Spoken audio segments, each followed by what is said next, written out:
Jeez. Is everything okay? No, it's just Agum on Twitter DM. I think he's trying to sell me on Digimon Survivor.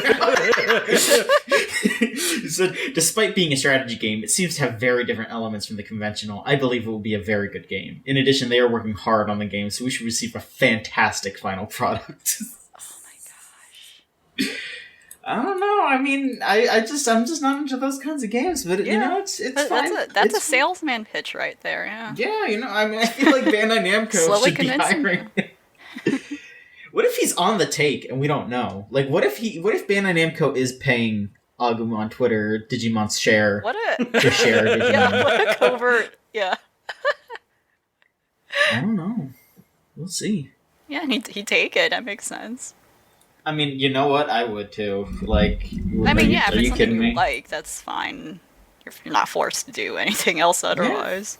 Yeah, that's how it goes. Just gotta retweet hundreds of thousands of posts every day. Hello, everybody, and welcome to the Video Game Choo-Choo podcast. It's me, John. I'm here. Hello, everybody. I'm host. I'm in charge of the website and podcast and all that other shit. With me this week is Scott. Hey, I have a secret surprise for you. You have a secret surprise for me or for the audience? Mostly for me. Okay. What is it? I'm trying to win an Xbox Series X right now. Oh, is this like the Taco Bell thing? Yeah, I have an empty cup right in front of me, and then I remembered. Oh no, I can redeem this code. They're asking for a lot. I thought I could just go to the website and put in the code, but I have to put in my email address, my name, my address. That's how they work. They want your personal info, so they can just spam you with stuff. I have to click yes to 3 different corporate account emails. Maybe I should just text my code. I'm going to do that instead. Well, while you do that, we can introduce the other person on the podcast, Elvie. Hello. And just to clarify too, I in fact was trying as well, and I gave up. So, well, not right now as you're doing, but well, I feel like I have a pretty good shot. I feel like I have a good relationship with Taco Bell. I put off entering these codes enough times that like I feel like as soon as I enter one, they're gonna go, oh yeah, of course. They recognize No. you. Yeah, no, they're like, yeah, I mean, sure, buddy. So I feel like I have a good shot here. Yeah, I think I like landed on one page and basically saw what you saw and then realized I am not one of those people with the willpower to try this. As much as and to be honest, it'd be like, you know, if I did win one, I am not like an Xbox gamer. It would have been more like, yeah, I could give this to someone. Maybe any of you, right? Mm-hmm. That, you know, beneficial to someone, not me. Oh, boy. Of course. Sometimes I do think about that. Like, oh, I can enter this contest and maybe it's for someone else. Like, honestly, legit. You know, you never know. You know? Because it means, you don't have one less gift to buy. Yeah, there's good in your heart there, Elvie. Yeah. Good job, yeah. But not enough to will through Taco Bell's invasive process for a sweepstakes. I did send the code, and I have one more hurdle that I have to cross, which is I have to reply yes to enter and confirm that I am over 18 years of age. Okay. No kids allowed to game. No. Burger King is doing that like giveaway for PS5. Oh. Did they say no? I didn't win. Oh. This is bullshit. That would have been podcast history if you won, honestly. On this date, on this timestamp. I won an Xbox Series X? Wait, hold on. Let's take this back, guys. Wait a minute. Are you locked out from doing it multiple times? Can you like put different emails? Like, how does it work? You can do it up to 3 times per day with new codes. Okay, yeah. So you have to go through that whole thing again if you want to. I have to go to Taco Bell for 2 more meals. Breakfast, lunch, and dinner. Yeah. Like in the same day? Yes. 3 codes per day. Oh my gosh. Oh yeah, that's the whole thing. Like, Breakfast, lunch, and dinner. Yeah, 3 times. Sony's doing the thing with a Burger King where you can get like a PS5 or some of the games or whatever. And let me tell you, I was sitting there and I was like, there's like such a small chance of me winning that, and I was like, but then I kept sitting there thinking, because I already bought a PS5, so I don't need the PS5. I was like, if they gave me Demon's Souls for free, I'd probably mess around with that a little bit if I got it for free. Then I just kept thinking like, man, I don't want to eat fucking Burger King for that. Like, even if I won, it's not worth it. It's not worth it. At what cost, right? It's not. I hate Burger King so much. They're not. Yeah, they're not. They're very. They're just sort of fast food where when the moment you take a bite and you just feel what's going inside you immediately. Not even like in a lot of cases where I think like, oh, you kind of feel the after effects the next day, or like, oh, I'm bloated, or it feels like something's wrong with like what they're putting in their food. Burger King tastes like burnt ass. It tastes like burnt ass because they fucking spray like because they want to make it taste char-boiled. Yeah, the grease is really bad. Like whatever grease they use, like the taste is rancid. It's something off. I will say they want to make it taste char-boiled or char-broiled. Excuse me. I like some char. No, and don't get me wrong. Like real char-broiled stuff that tastes fine, but it's at Burger King they actually grill it. Yeah, they spray it with something to try to make it taste like that, and it just tastes terrible. It tastes like ass. I don't know. So there was a new Burger King that opened up near me fairly recently. And I don't like Burger King very much. To me, Burger King exists solely because their app just has insanely good deals. Like, you want just like 2 burgers, 2 things of fries, and like 3 drinks for $4? Yeah, I think I would actually. Their stuff is that would be great. But it's really cheap. And was there not that one screen cap someone caught where like literally it sounded like the whole meal was free, which was a little ridiculous. That's usually how it feels, but it's like it's the kind of thing really where trying to get rid of their food. It's the kind of thing where when I was really poor, it got me through several meals, and I respect it for that. But like I generally don't like going to Burger King. This new Burger King that just opened up that does not have any baggage yet. It's new, it's fresh. Not that bad.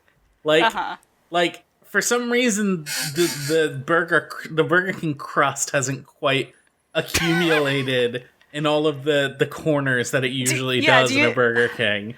Do you feel like it's a result of like maybe, well, working in a kitchen or even your home kitchen? Well, yeah. The grease on the walls build up and you got to clean that because from cooking. And do you feel like it's literally a result of it is these literally establishments because and how long they've been there? Yeah, the crust. It's literally because this one is so new that the burger actually doesn't taste like garbage. It doesn't taste like the paint slowly melting off the wall that's just dropping into the appliances. It just kind of tasted like a normal burger, which is revolutionary for Burger King. No, but totally agree with you with the whole. And again, like I said, there's been like a bunch of screen caps people have been showing like, wow, they're practically giving stuff for free. Like in my like as a kid where I used to live. Yeah, my mom constantly got coupons in the mail for them. So and the Burger King was right there, so it was a constant go-to like after school. And there is a little nostalgia in there, but otherwise, I'm an adult now and I have a choice where I don't have to eat this. There are even other cheaper places too, like that I can go instead. It's not so bad. Getting like a couple like of those tiny bacon cheeseburgers. And like a side of onion rings, and oh yeah, that's just a nice little meal. Yeah, that's not that bad. It's I feel like our main grimace is it's called Burger King, but their burgers are the worst. Yeah, they're a burger duke, more like it, or should I say a burger peasant? Wow, a lesser title. Ooh. Yeah, woo. Gosh, like. These companies should do better jobs at partnerships with these. Like, come on, choose better. I think, like, I don't know. You have so many other options. I mean, Taco Bell's fine in my opinion, but Burger King, like, they can do any other establishment. They can do any other chain. I don't know what it is with Taco Bell. Like, I have such a on and off relationship with Taco Bell in a way that is very extreme. Like, so I live very close to a Taco Bell. It's not. It's like walking distance, pretty much, and like. one, they've been removing everything off their menu. No news there. But it's like, I fucking miss so much of that good shit they used to have. Like, the potato stuff is You know what's a good burrito? Just like a burrito with some fucking some ground beef, some nacho cheese, and some potatoes. That's a good burrito. And they just don't have that at all anymore. Yeah, it makes no sense. I don't know, what's the deal? It's terrible. Right. So my new Burger King thing is I stopped getting lettuce on tacos. Not because I don't like greens, but it's like their lettuce is just abominable. Mm-hmm. And it's fine. A little soft taco that's just beef and cheese. Right. It's just fine. Like, it's just normal good. And the second you throw something in there that will turn into crap in 3 minutes, it's like I don't understand why it's there. Right, there's stuff I think with the most minimal effort to make with the least amount of stuff is just satisfying for what it is. Mm-hmm. I like their little chicken quesadilla thing on that $1 menu. Mm-hmm. Like it's just a quick a little shredded chicken thing with the queso sauce on it, and it's good. Mm-hmm. Their shredded chicken is always great. Like, usually my go-to order is I just get like a soft taco with some shredded chicken and some nacho cheese, and then I get onion on it. And I used to get the Fritos on there, but they got rid of the Fritos. So now I gotta get those just red strips for some crunch, which that's okay. I mean, crunch. I like the crunch. I like a little crunch. So yeah, that's what I get. I get like 2 of those. I'm frequently tempted, because they're doing this right now, to get the really large box of tacos. Or the large box of nachos. That's like the party set stuff. Yeah, the $10 one. And it's like $10 is not a bad price for a large thing of nachos. But I tried it. I tried to do it once. It famously did not go well. And I keep thinking, like, what I would really like right now is just a large amount of nachos. And even that is just too much. And it's like, I never imagined the thing they finally did the thing which I want, which is just like, here's a large thing of nachos, and now I can't handle it. Like, it was really that much? Like, it's absurd. Like, how can you visually describe how big it was? Think of it like the size of half a pizza box. Oh, a large pizza box. That's a little surprising, because I often worry about... It's huge. I often worry about these places advertising oh, we have this whole group thing, and when you get it, it's not as big as you think it is. But I guess it's because of when you actually do have a group of people that you are getting that for that purpose. It's it runs out quickly. It actually does get consumed, as it should be. But then I think that makes sense when you're by yourself. That proportion is now, oh, okay, this actually is a lot. This actually, but there's kind of no in between. I'll post the thread that they posted in January, the last time they had these. Oh my god! Also, what a strange shaped box. It's very vertical, huge, very long. If you just scroll down the thread, you see I get halfway through, and at that point I'm suffering. That's wider than your station. I know, it's bigger than my keyboard. Okay. I guess the size makes sense, because if there's hands reaching to it. Yeah. Okay. Yeah, I gotta That's have so a party weird. With all of my friends. It's not good. I don't trust this. Folks, video games. I don't know how, but they continue to occur, and us 3 are here to continue to peruse the continued adventures of gaming. Neither of you have been on here for a bit, so I can't just do the usual, okay, who was on here before, let's skip them. No, I'm being a jerk. Scott, you went on about your secret supply. You went on about your secret surprise. So, I was just going to say, Scott went over on a secret surprise. So, LV, you can go ahead and go first if you want. What's up with you? What do you want to talk about? Okay, I guess I'll go further back, talking about, just briefly, some stuff we're back. Yeah, I haven't been here hot second.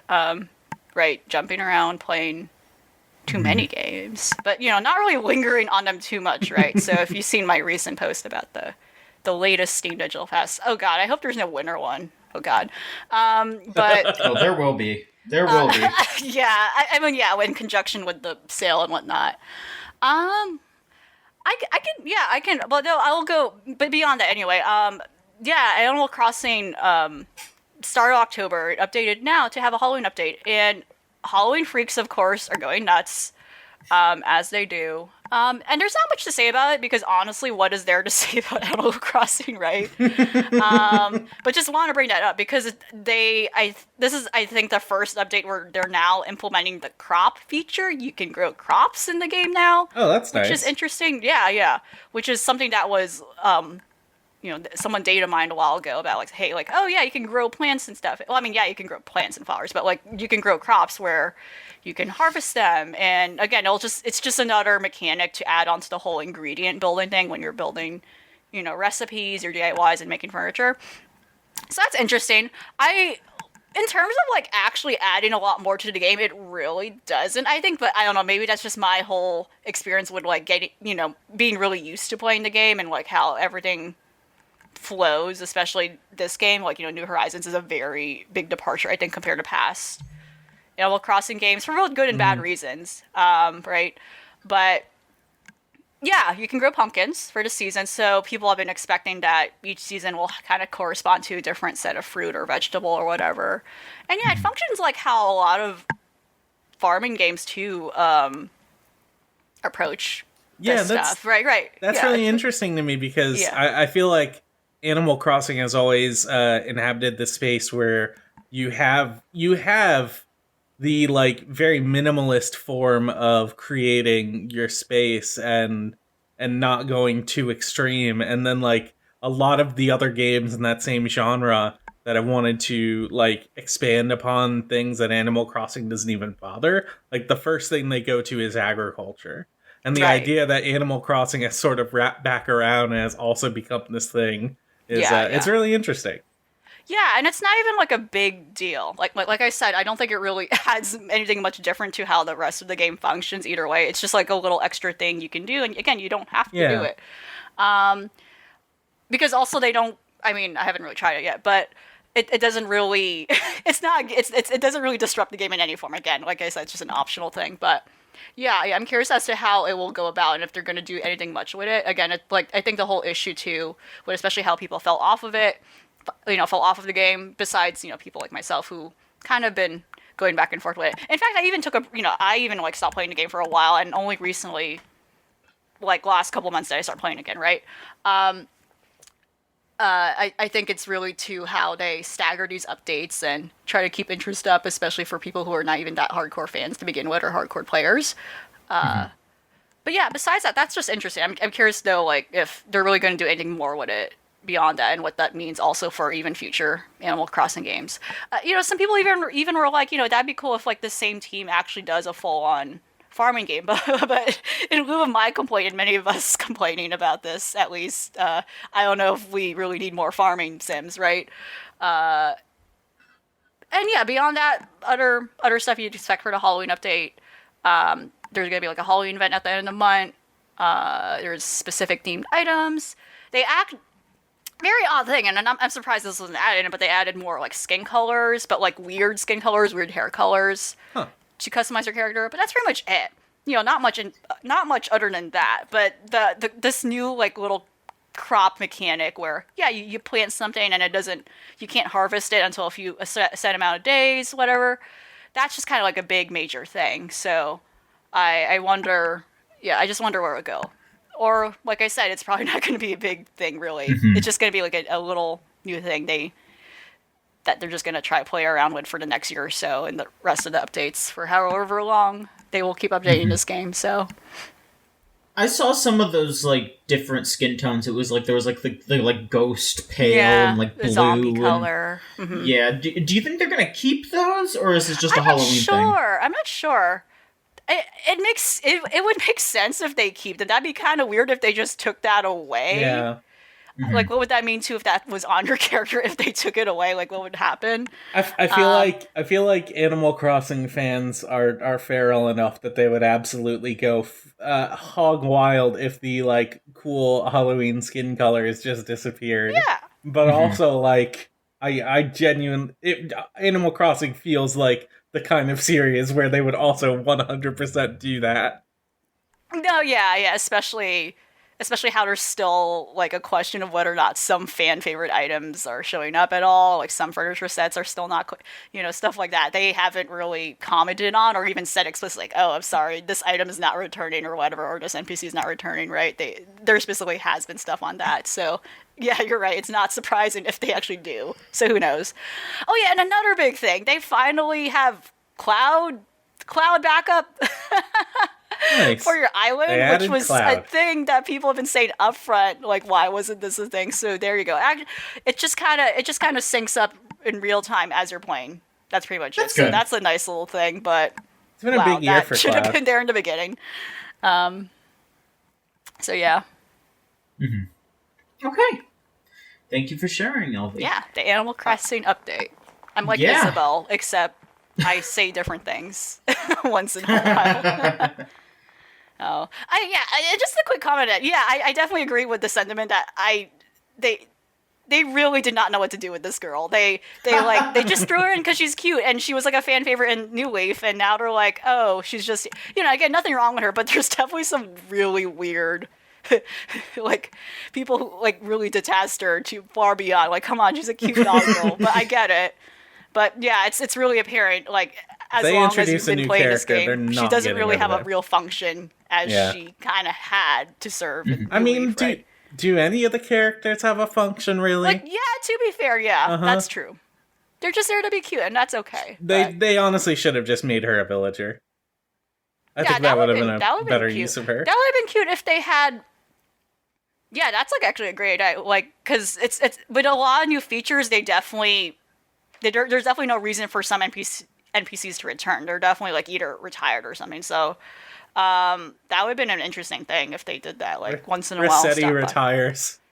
I mean, there's a suggestion he is in the game, but you don't see him. I wouldn't say it's a suggestion. I think it's full on confirmed, because like there's that thing on the phone where if you get like stuck somewhere and you have to call to like if you get stuck reset because you fucking broke the not break, but like but because New Horizons has the ability where you can manipulate and terraform stuff, like there's a possibility you might get stuck. So there's like a whole like, please respawn me back to my house mechanic function, which is nice. But the voice talking is Rossetti. So because now it's not possible really to, break a save alert because the game autosaves now. So that they gave him a new job.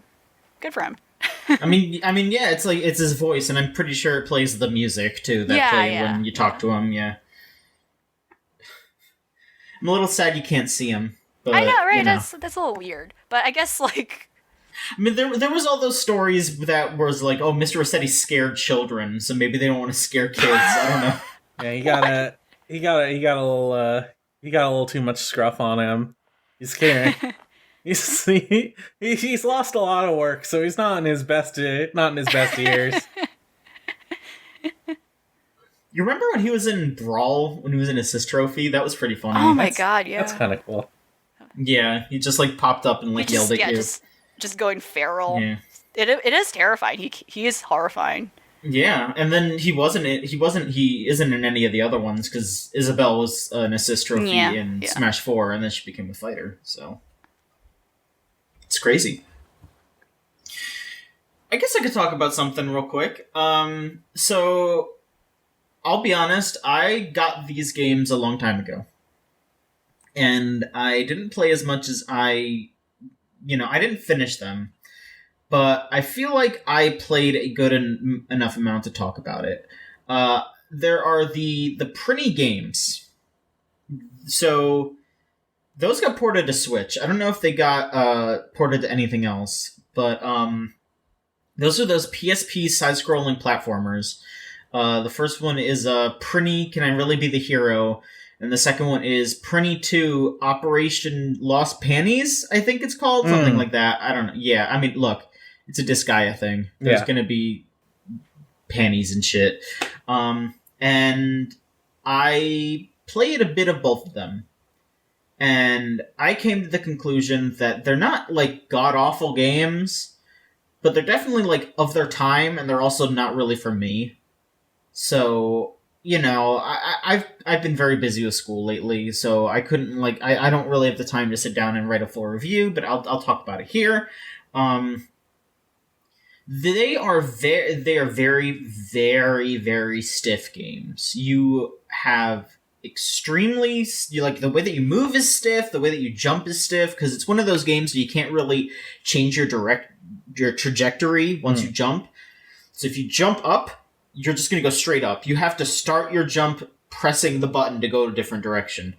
And your attacks are just a very short range, like sword swipe in front of you. And then if you jump in the air and press the attack button, you'll shoot a beam like diagonal from you. And it's extremely specific where those attacks go. So it's a very difficult game. It's one of those games that prides itself in being very hard, you know? Right. So you have, I think it's like 1,000 prinnies to run through, and that's your 1,000 lives. And then once you're done, that's it. Game over. You have to start from the beginning of the game. And it's not like it's incredibly difficult that like if you just bash your head against it, you'll get through it.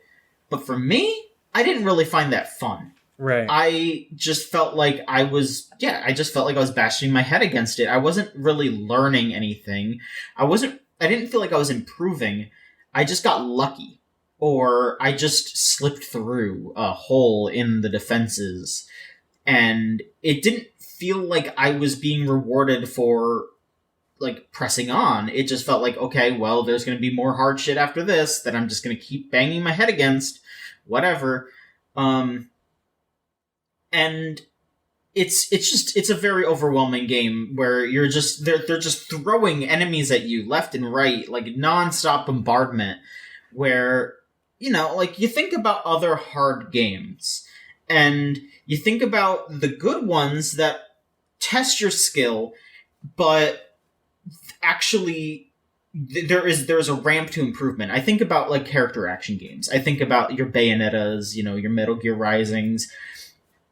And I think about why I enjoy those games, because you really do feel like you improve. They introduce you to the concepts, they ramp it up, and by the end of the game, you feel like you've truly mastered a craft, in a sense. And these games don't feel like that. These games just feel like we are just going to keep shoving brick walls at you, and you have to just keep trying to squeeze through the hole. And I don't really like that. If that's something that does sound appealing to you, that if you just want to grind through a game, then this might be something for you, because, you know, I do think that there is an audience for this. There is an audience for just, I want to sit here and grind, because it's just like how Disgaea games are. It's just like how the base games are, where those games are all about grinding, but that's about leveling up things to become stronger, and this is just about, I'm just going to grind through this to get to the end. So that's how I feel about it. I mean, again, it's two games, because I think on the eShop they're two separate releases, but if you get the physical version, which I think might just be like a limited edition thing from NIS, I think that comes on one cart. But I mostly played the first one. I played a little bit of the second one. And the second one, they added some things to it, like different mechanics and just more interaction. But it's, you know, it's only a slight difference. They just patched it. They added a couple of things, but it plays the exact same. So, and if you're not a Disgaea fan, you aren't going to like a lot of the stuff in that, because it is very much just Disgaea. It's very much just, yeah, here's all the characters you love. Like, here's Etna. Here's all the different demons that you know.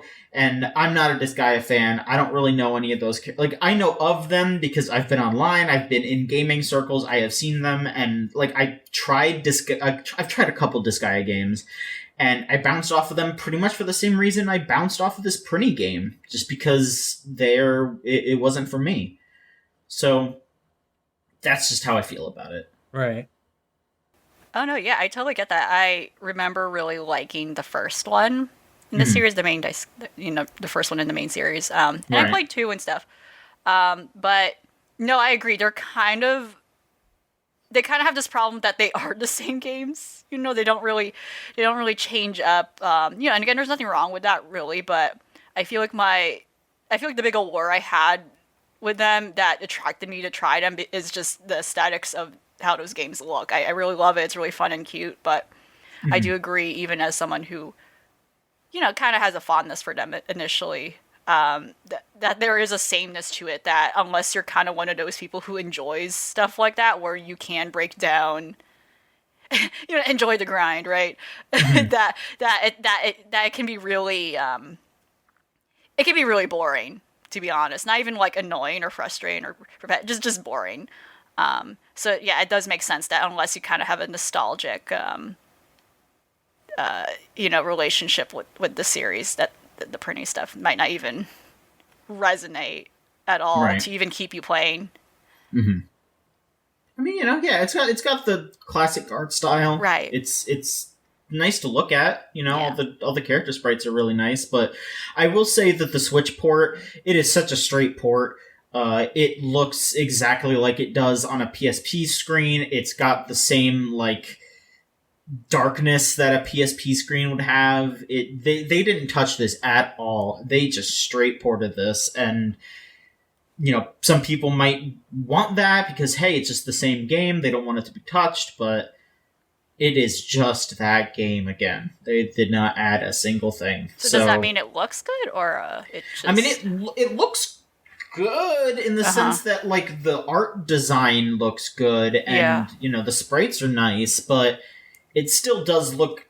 It's tinted dark. Oh yeah. They didn't so really touch it it's up. Yeah. Yeah, I do wish that they had just at the very least upped the brightness a little bit. That probably could have helped. Just the and not just the screen's brightness, because obviously I can do that. But I mean, even if I turn the brightness all the way up on my Switch, it still looks washed out. Or I don't know if washed out's the right term. More just it just looks like there's a drabness to everything, because it looks like how it did on the PSP. The PSP had a lower it wasn't as bright as say your GBA.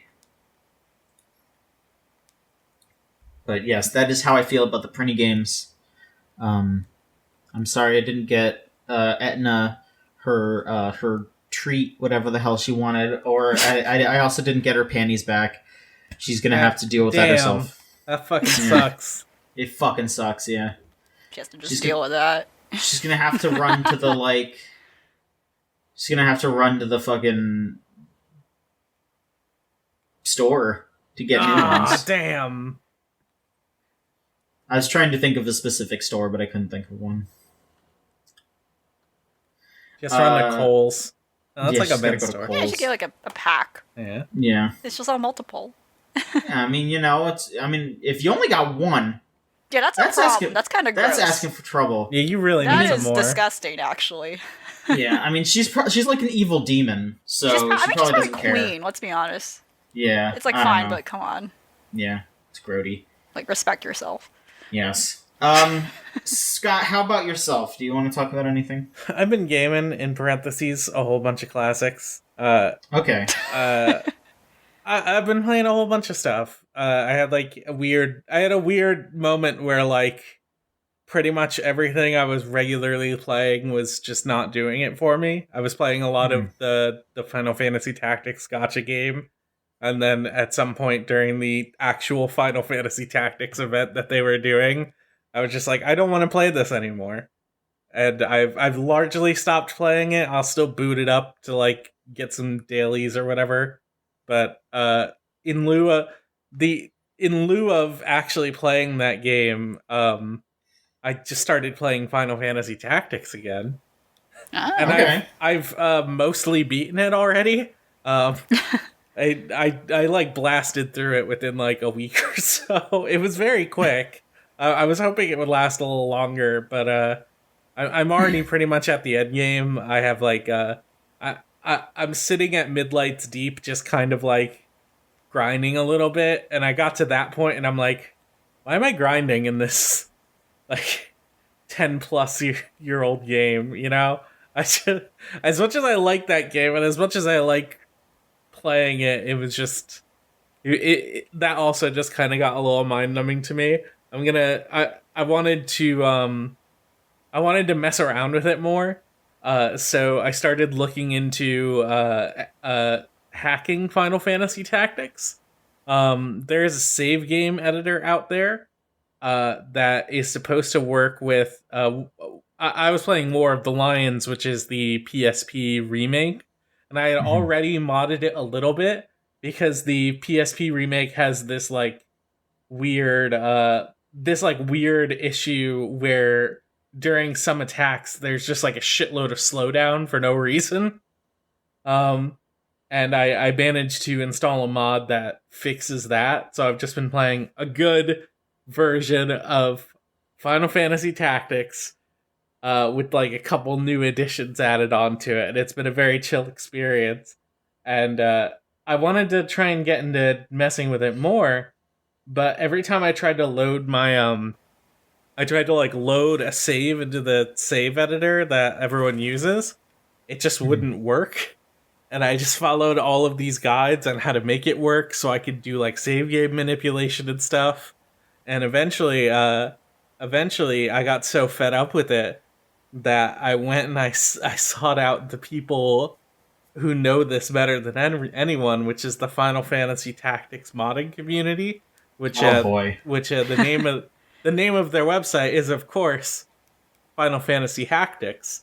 And I I went on their forum and I posted a thread and I checked before I started recording, and nobody has replied to it.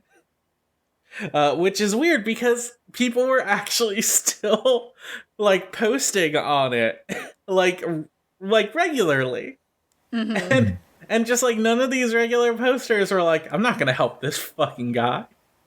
This guy coming on here with this minor problem, who's looked around and checked out all of the guides and checked every step and is still somehow having issues. So I don't know. If there's any expert out there on Final Fantasy Tactics modding, message me so we can figure this out. And I can finally mess around with the game in a way I've always wanted to.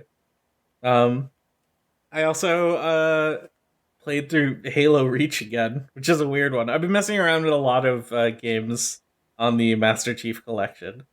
There's actually a new Halo game. I don't know if you heard of this. It came out pretty recently.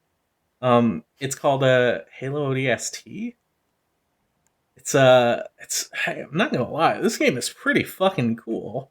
If you've never played this thing, man, you should go check this out.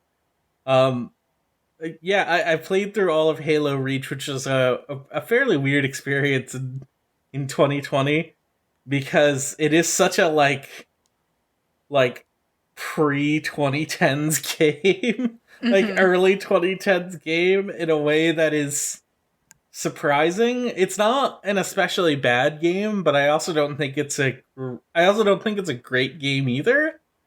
It's like it's this weird middle step where Halo had finally gotten out of Halo 3. It's trying to be next generation, but it's still not quite there yet because it's on the 360. It even has like some updated visuals and stuff, but all of it still looks really dated.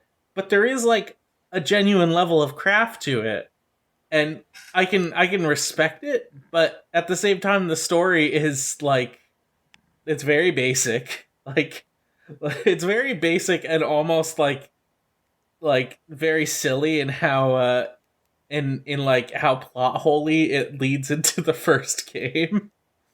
Um and because it's like, it's a prequel to the Halo series, and the end of the game, end of Halo Reach, is the beginning of Halo 1, which is, it's very strange in a lot of different ways, because like, because like, let me tell you, I started playing Halo 1 again as well.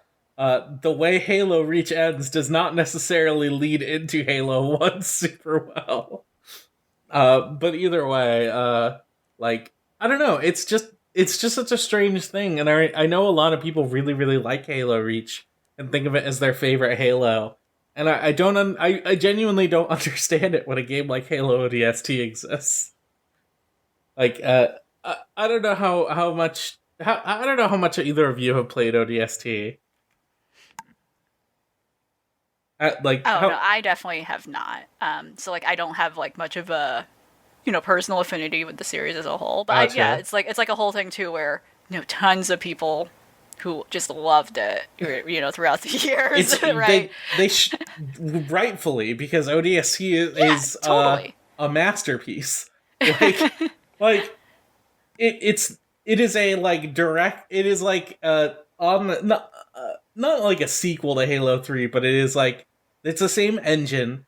They refine a whole bunch of things about it to make it work differently, and just starting that game is beautiful. Like just falling into that city, being surrounded by like this huge, completely dark like urban landscape, just this chill, smooth jazz playing, and you're given like a silenced pistol and a silenced SMG, and you're like slowly creeping around, taking out like these small, like, basically scout teams of Covenant, just like hanging out around the city. And it's just so cool. Like, the thing about it that probably doesn't age super well is, I think, one of the more highly advertised aspects of it when it came out. Right. Which is that it's more character driven than other Halo games. But all of the characters are literally the cast of Firefly. Like, they got all of those same actors. They all pretty much have the exact same role they did in Firefly, and it's like, if you like Firefly, right. that's probably cool, but also, maybe Firefly hasn't aged super well. That is such a thing. Like, you're right. Like, of that time period where there's so much product placement in both literal products, but also the sorts of people they got involved with these game endorsements, like whether or not they actually appeared in game or the commercials they showed up in. That really dates it. Yeah, it's such a weird aspect to that game, but I am like, I've been playing it a little bit. I haven't quite gotten back into it the same way I did other Halo games, but like, the mood is so good. Like, how much do you know about Marathon? I personally don't. Okay, so Marathon is like the proto Halo, basically.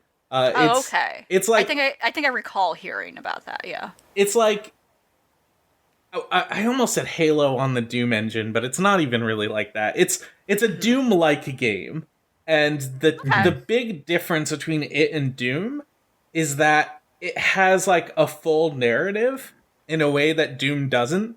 Like, everything about Marathon is told in text conversations between you, the player character, and several of these different AI.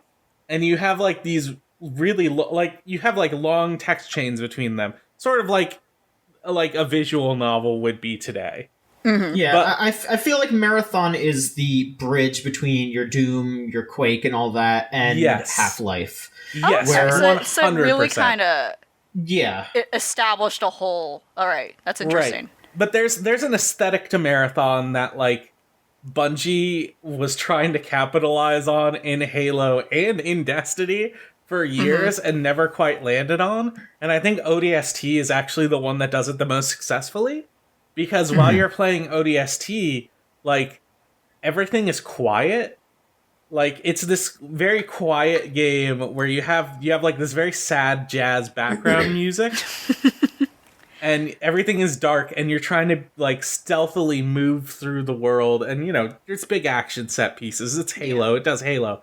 But the thing that really reinforces the like quiet, isolating nature of it is there is a text field in your like heads-up display, and in the text field of your heads-up display is like a local AI that is like trying to talk to you and tell you how to do things around the city, and also keeps like dropping weird narrative hints.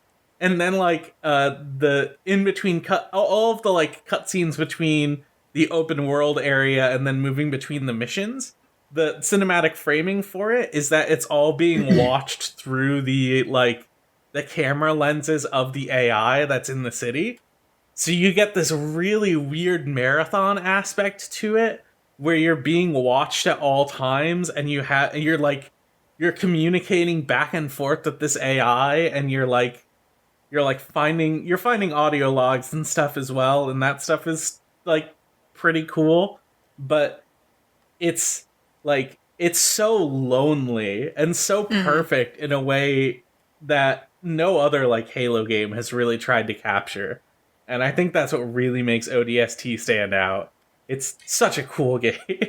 It also stands out That's because really, that's honest. Yeah, that's really interesting.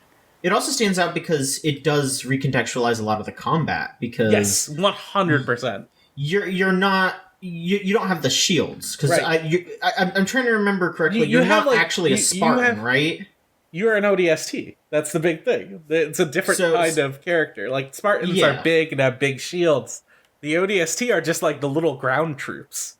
They're a special kind of little ground troop. Like they're like sort of special shock troopers, but they don't have big extra special power armor. They're just guys. That's what makes them like especially interesting to play as. But ODST has like a shield equivalent, which I don't remember. I think it's just called stamina or something. And it functions the same way that shields do. But like it's nowhere near as strong. Like if you get hit, like you're gonna get killed in a few hits. Like you are not a tanky character at all. And even Master Chief isn't really that tanky, but like Master Chief isn't expected to die. It's really interesting. ODST is really cool. I really like the way it makes the pistol and SMG, which are not extremely desirable weapons in other games, like the coolest, best weapons that you're going to have, because it gives them both scopes, it makes them both silenced, it makes them extremely useful in the way that you're playing this Halo game that is not conducive to the other ways that you're playing Halo. It's really interesting. Hey, ODST, I recommend it. Okay. It's a new game, technically. It's on the PC. It just came out. PC Game Pass. So if you have Game Pass, there you go. Greatest deal in game. Greatest deal in gaming. Alvi, you can go ahead next. Well, I can complain how Boyfriend Dungeon was a game that has been teased for about 2 to 3 years now. This game has honestly, and right now there's no conventions or no shows. Well, there are, but there should not be. A lot of it is like, there's a lot of... This game has been touring game shows for like 2 to 3 years now. It's still not fucking out. I don't know what's going on, but anyway, the developer Kit Fox Games, that's the developer. They're pretty small. They're a pretty small team too. They're in Canada. They have made games like Moon Hunters. They currently are the ones managing the digital release of Dwarf Fortress, so that's pretty cool. They're the ones who've been coordinating that and helping that stuff out. But they've been going around, parading this game called Boyfriend Dungeon, which is literally, you can probably date your sword, who knows, and then it's probably roguelite, whatever. It just looked really interesting, and it looked finished. They have had finished demos of this game, like at shows, whatnot. You can sit down. It seemed like a finished game. They had a finished build of it, but to this day, it's still not out. But instead, they're just busy releasing other games. I don't know how they have the time to. And I think it's very interesting too that that they do a good job of not even really teasing stuff in development. They're just like, oh, here's a whole game. What was recently released 2 days ago, I think, is called Lucifer Within, the Lucifer Within, I believe. Or with it, this is one of those titles where I'm going to mess up the order of words within Lucifer to Lucifer Within. It has that name, and it's a very cool investigative mystery game, or similar to like the Ace Attorney games, that you kind of have to break down these conversations, talking with people, like examining a scene to figure out like cases like who the hell murdered this person. Whatnot. You're trying to solve murders because literally there's an issue where demons are literally possessing people to commit murders, and it's a literal thing. It's not even a speculative thing. That is literally a thing in the world, which is very cool. So that's why it's called Lucifer Within. And yeah, it's I highly recommend for people who are into games like that. And it's very speculative. It's very, I would say the pacing for it is very slow too. I don't think I've ever seen a system implemented in a game like this before, where when you're talking with NPCs and breaking down like what are their lies and who's telling what's true. It's kind of like their dialogue script is like along a timeline, and kind of, for us who are familiar with video editing or sound editing, like. It looks like that. It's really cool. You kind of you're allowed to kind of like jump around the segments of the words, and kind of like click on that and point out like, oh, there's a contradiction here. There's something off about here. And as you're going through that timeline of the dialogue, it kind of literally plays out the scenario that is going on in that version of truth that person is telling you. So it's really cool seeing kind of like you're rewinding through footage. It literally is kind of like a video timeline. It's really interesting. A big point of it is that you're trying to compare testimonies across different NPCs. So you have to really take your time in figuring out, okay, where is something off and where is something inconsistent, which I think is something that's very, very thorough. That again, I don't think I've seen in other mystery games, where a lot of times you're just focusing on one person at a time and you're just kind of like, I guess this is wrong. But I really like this more like hands-on approach, where you kind of have to really take your time, and it really does, like, in a sense, force you to watch footage in a way, even though it's not literally footage. It's literally just scenes replaying as you're like talking to each NPC. But yeah, what's very interesting about it is the world it's set in. I was watching an interview by one of the lead developers of this game at one of the virtual game shows I was taking part in, and he was talking about how this is kind of like a world too, where it's like an alternate universe where religion has become sort of this big element in normal society. Not like a, what's the word?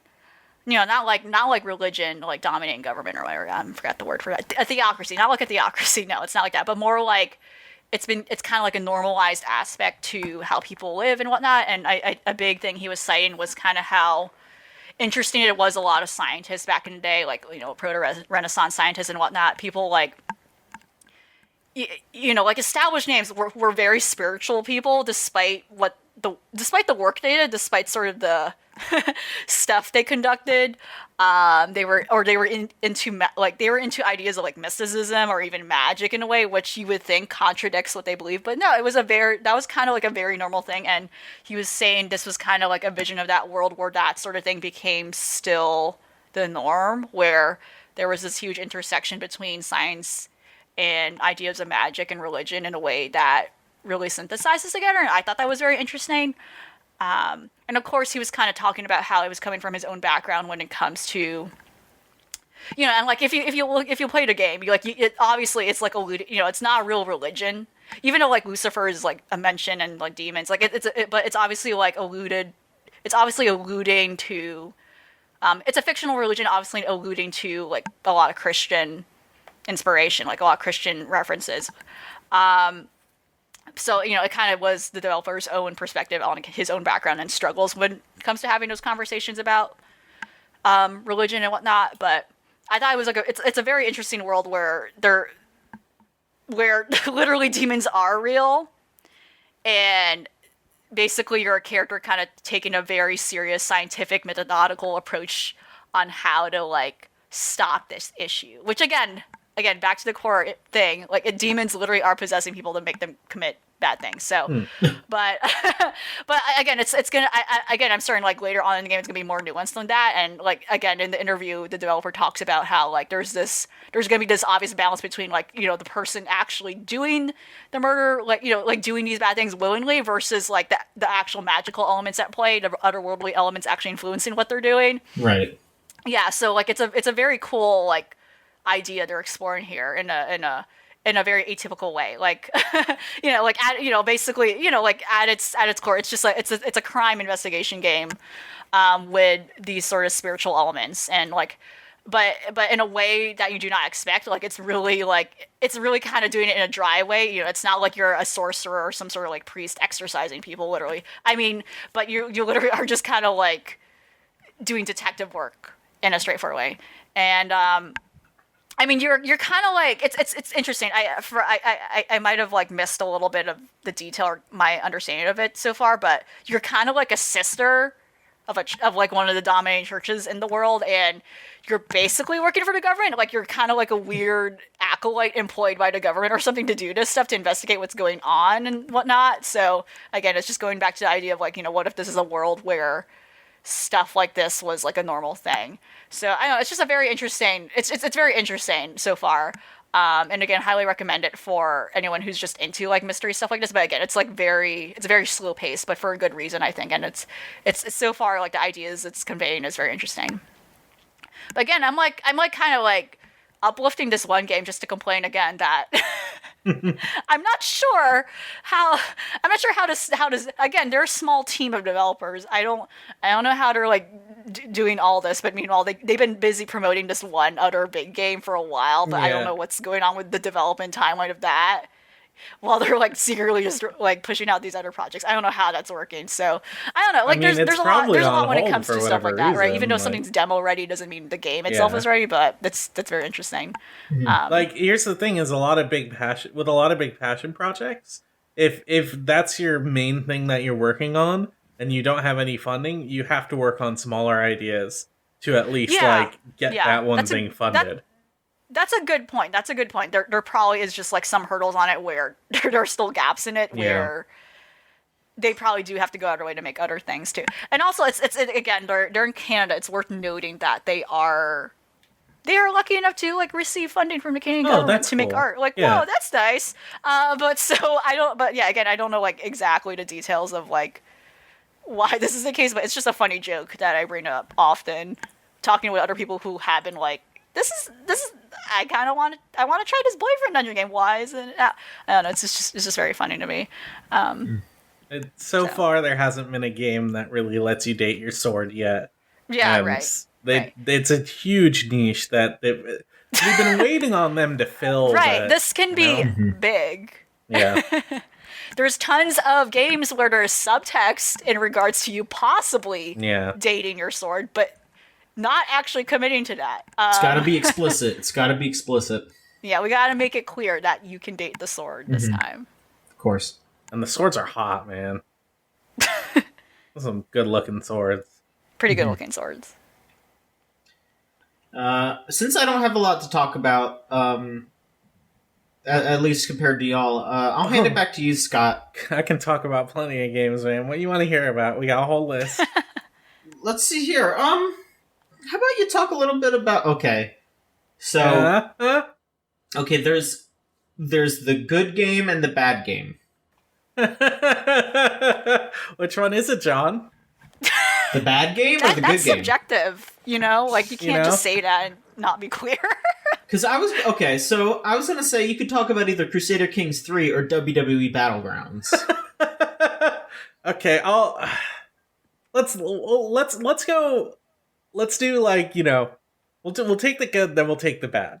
How about that? Okay, sure. So I've been playing much like I've been playing the Master Chief Collection on the Xbox Game Pass, the Critic Steel Gaming. I've also been playing Crusader Kings 3, which I don't have a lot of experience with Crusader Kings or like strategy games in general. Like I love tactical RPGs, strategy games are a whole other, like, that is a whole other thing entirely. And thankfully, Crusader Kings has always been a series that's not really about being a strategy game and is more about, like, telling emergent stories through like the mechanics of a strategy game.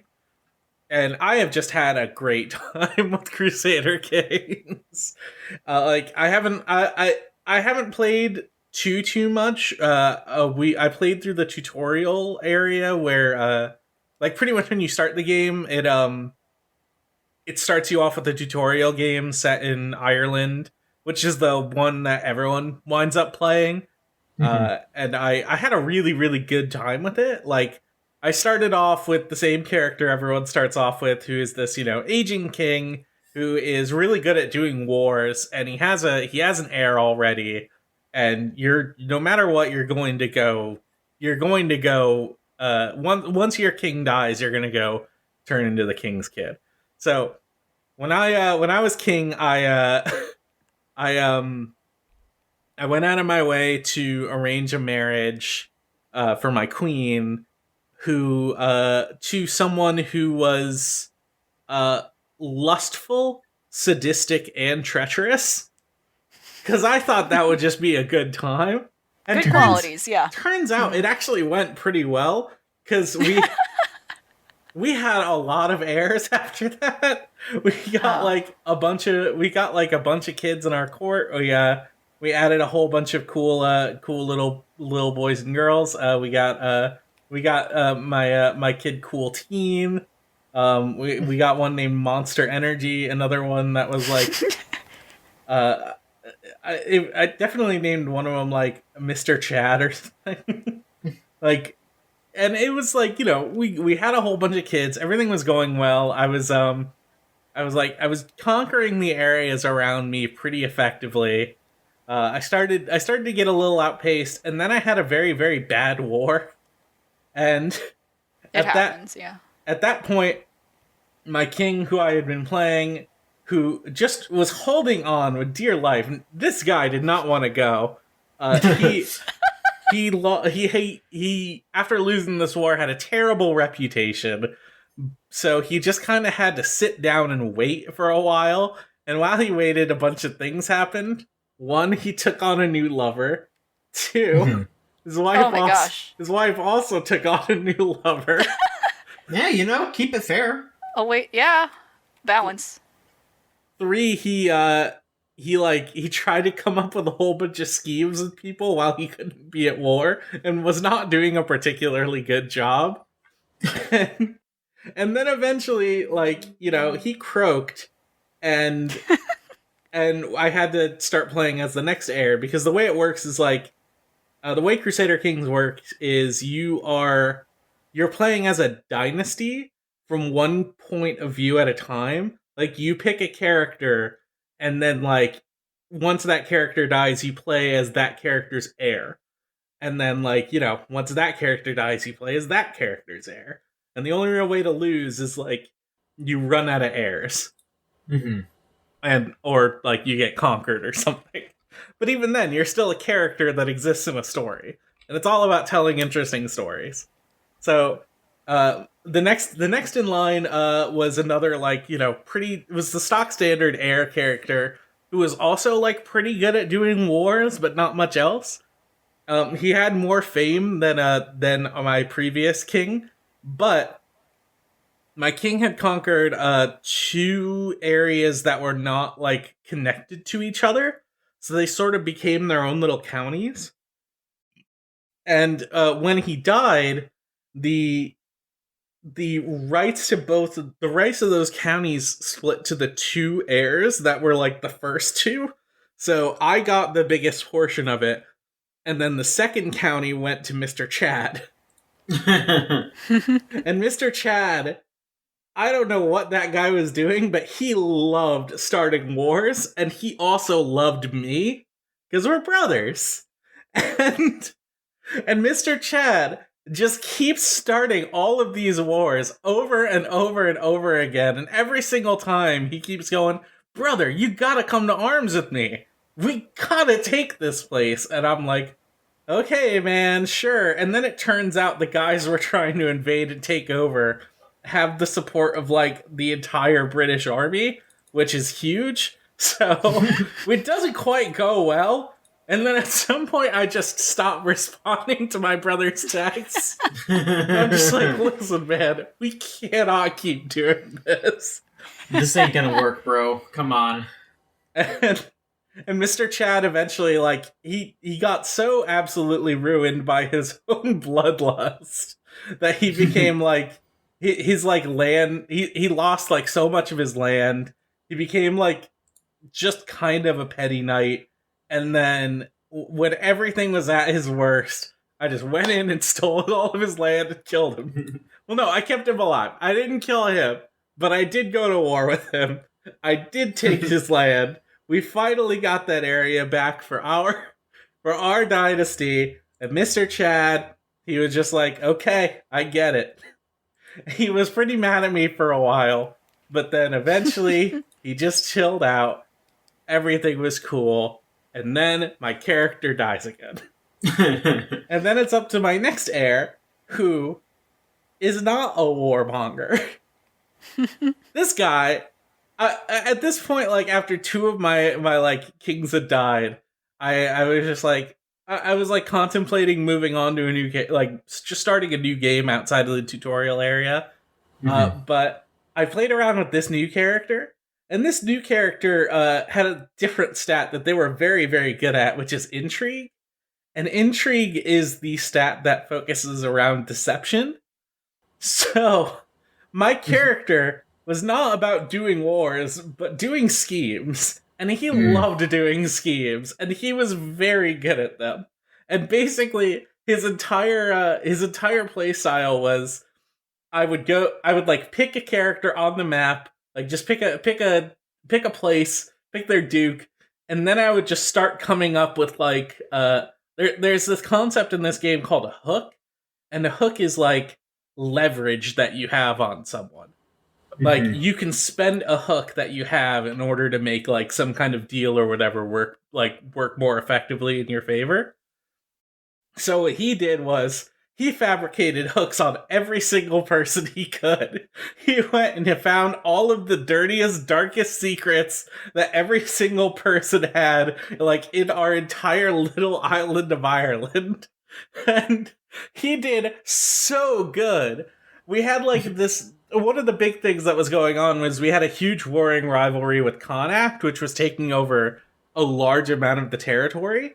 The second my heir died and it became the scheming guy, we just immediately found a claim on Connacht and conquered it while they were absolutely decimated. And then he had the most land out of any of the characters I played as, period. And then, like, in Dublin, there was another duke who didn't necessarily like me very much. In fact, he hated me. And I was trying to consider what exactly I wanted to do with this guy, because I kind of wanted to conquer all of his land, but at the same time, like, sometimes you don't need all the land. Sometimes you just need to like, have leverage on people, and that's what matters. So what I would do is, I would find hooks on people, and I would cycle this thing where I'm trying to find secrets on people. And if a secret on someone, like, didn't necessarily, like, and when you find a secret, it usually relates to this character and then this other character on the board. And you usually have to spend some money to turn that secret into a hook. I had a ton of hooks on every character. So what I would do is, instead of spending money, I would take that secret and I would go and confide in the other person that secret involved. And then that person would start to like me more. So what would happen is, like, I would learn all of these secrets about all of these people. And then, like, every single time I heard something, I went and I talked shit about them behind their back to someone else. And then that person goes, "Oh, dude, you are so right about that." And my guy with intrigue just became friends with everyone, except Dublin, who just hated me. here are some things I found out about Dublin. The ruler of Dublin. 1, his kid loved me. 2, his wife loved me. And it was also maybe plotting to kill him. Because when I was trying to do murder schemes on him, she was super interested in that and was like, yeah, I think I'll help you. 3, one of the dukes he appointed to another county, who is his brother, was a cannibal. And Nice. and let me tell you, when I had that secret, I could do whatever I wanted to this guy. Because he does not want people to know that his brother is a cannibal. So we get to this point where I'm like slowly trying to sway him to not hate me as much. It doesn't work. It completely fails. He hates me more than anyone else. At the same time, a plague-ridden body showed up inside my inside our borders. I dumped that body off into Dublin. And then he just fucking hated me to the point where he couldn't hate me anymore. And so at that point, I'm like, you know what? I think it's time to murder this guy. And I finally get a murder scheme on him. It's like it has like a 60% chance to succeed. I pull it off. That guy is dead. And guess what? His heir is his kid, and his kid loves me. His wife loves me. This guy's dead, and then I get a prestige bonus because I outlived my rival. This game rules. It is so good to just be like, give you all of these different options and try to negotiate your way around it. And then it turns into these, like, really, really incredible emergent stories. I've had nothing but a good time playing Crusader Kings. Like, after I stopped playing that character, I just, like, started hitting random on the map to see what characters I could possibly play as. And the one I started a new game as was the 9-year-old King of Bulgaria.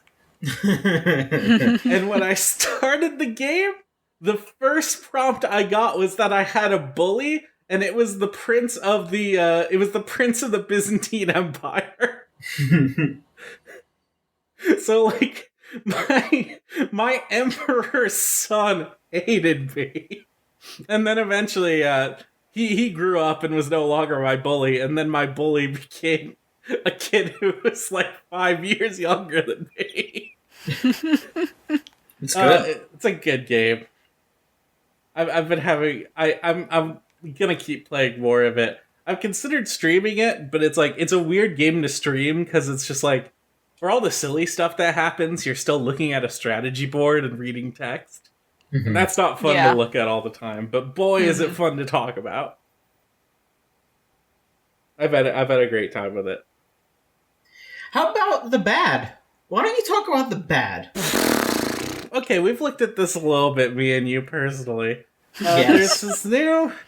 So WWE Games did not put a mainline game out this year, for obvious reasons, because last year's was bad, like train wreck. WWE games are usually bad, but last year's was egregious. Ooh, it was the worst, the dirt worst. So they put out this game called WWE 2K Battlegrounds, which is not like a simulation style game that those other ones are. It's not like trying to be the here's the Rock in 4K, you know? Here's what Roman Reigns looks like with our new hair tech that looks like shit. No, this is every single character looks like what's the best way of putting this? They've sort of been Funko-fied.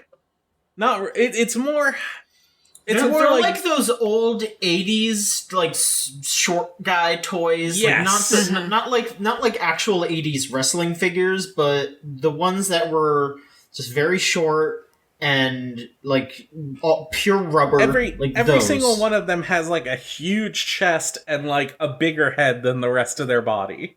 Yeah, it's like top heavy. It's like everyone has an hourglass figure. It looks horrible. And it is just the most mind-numbing thing I think I've ever played. It's so ugly. It looks, everything about it just looks disgusting. Just a hurt. Like, it is just difficult to, like, it's spiritually challenging and difficult to look at. Spiritually challenging. In ways that a lot of other games just are, like, they've evolved past. Like, this is a boardroom decided this is a look that we're gonna go with for our game. And it is a consistent style that I ain't looking at. They somehow have made the worst looking thing possible. I just don't understand how they came up with this and how they decided to sell it. I just don't know. But the like real selling point about it to people is that it's something of like a spiritual sequel to WWE All-Stars, which is a game that people really like. I really like WWE All-Stars. It's a fun arcade game. And this game just is dog shit. Like, I'll give it that it plays better than the like mainline WWE games play, which is the possible lowest bar you could ever pass. And then everything about it is just soulless and mind-numbing, and I don't like doing it. like the actual combat itself feels really hollow and shallow, and it feels like you can do it, you can do the stuff in it, but everyone has these like wild, outlandish versions of their real world finishing moves and stuff, and it all looks stupid. I don't like doing any of this. You know what's cool is when Kevin Owens does a pop-up powerbomb. You know what's not cool? When he throws him 5 million feet into the air and it slows down so, like, it does slow-mo so much that it doesn't even register that you've hurt someone. It's just, all of it looks really dumb, and there's nothing redeeming about it that feels good or looks good or anything. I honestly don't know what to say about it other than don't play this game. Which, if you're a person who plays WWE games, and I've been looking into this, is like, people have been, and I don't know why. There's a community on Steam which has just like deluded themselves into thinking this is a good game. And I don't know how to tell them they're wrong, because it's not. It's disgusting. The premium mechanics of it, from what I've briefly seen that you showed to us, does not make sense. No. So the whole thing about why the style is the way it is, because it's trying to literally portray the characters as like toys, like literal toys figures, that you're playing yeah. on like a playground. But Yeah, then like, but then there's like a ranking thing that doesn't quite. Like, I don't, like there's a rarity system, but that it doesn't really make sense as to what does what. Yeah. Does that mean does it mean, like, this person has more abilities, they're powerful? Like what does They're that mean? probably Like, stronger. yeah. And the other crazy thing is there's a story mode in this. And Oh, dude, I'll tell you about this story mode. I want to talk about the rarity stuff a little bit first. okay, though. okay, go ahead. Because it does try and sell the action figure motif, where like when you open the shop menu, it shows all of these little characters in like action figure boxes. And then this is probably the first actual WWE game where you can spend real money on microtransactions to buy these characters. And I just don't there's no real conceivable reason why you would do this, because none of the characters really feel that different from each other, and they're all not fun to play. Like, the reason a Seth Rollins or a Becky Lynch are rated as like ultra hyper rare or whatever is because they're supposedly more popular than everyone else, but you know, I don't want to play as any of them. Yeah, really. it's based off very weird, arbitrary standards. It's based on who WWE wants you to like. Yeah, and the game starts you off with like a small handful of people you can play as, and expects you to unlock the rest. And I just couldn't give less of a shit. I've considered like just turning on Cheat Engine to see if I could just give myself a whole bunch of money and then buying all of it, but even that seems like too much work. But yeah, I do want to talk about that story mode a little bit. We need to talk about the story, because I watched some of it, and let me tell you. Yeah. There's a story mode. That's already mode. Baffling. So to me.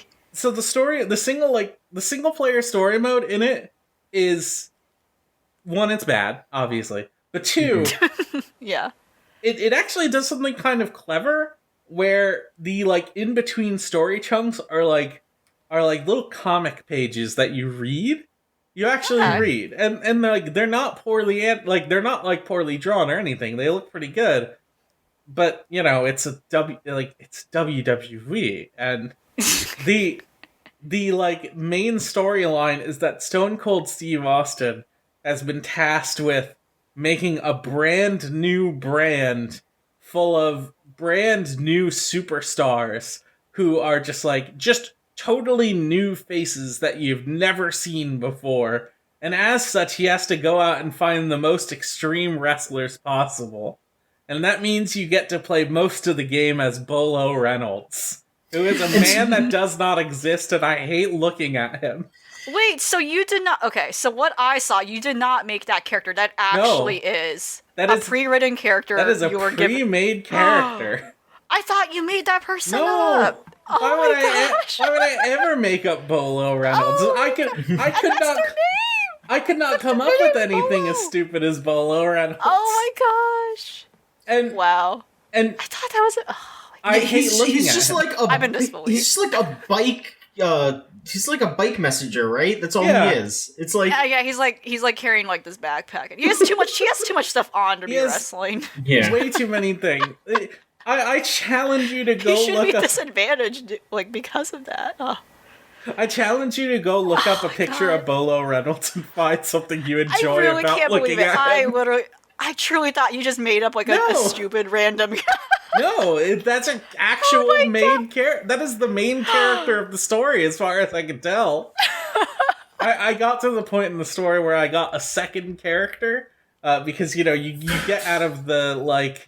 You get out of the subway system where you're fighting most of your batches, and then you go to a swamp, and there's a crocodile in the crowd, and you can throw dudes at the crocodile, and then the crocodile, like, vores them a bit.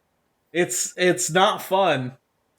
I mean, I don't know. It's kind of fun to throw dudes at a crocodile, but whatever. Like, it's not worth it for $40. You do it once, yeah. You can do it once, but now I have, like, this big, like...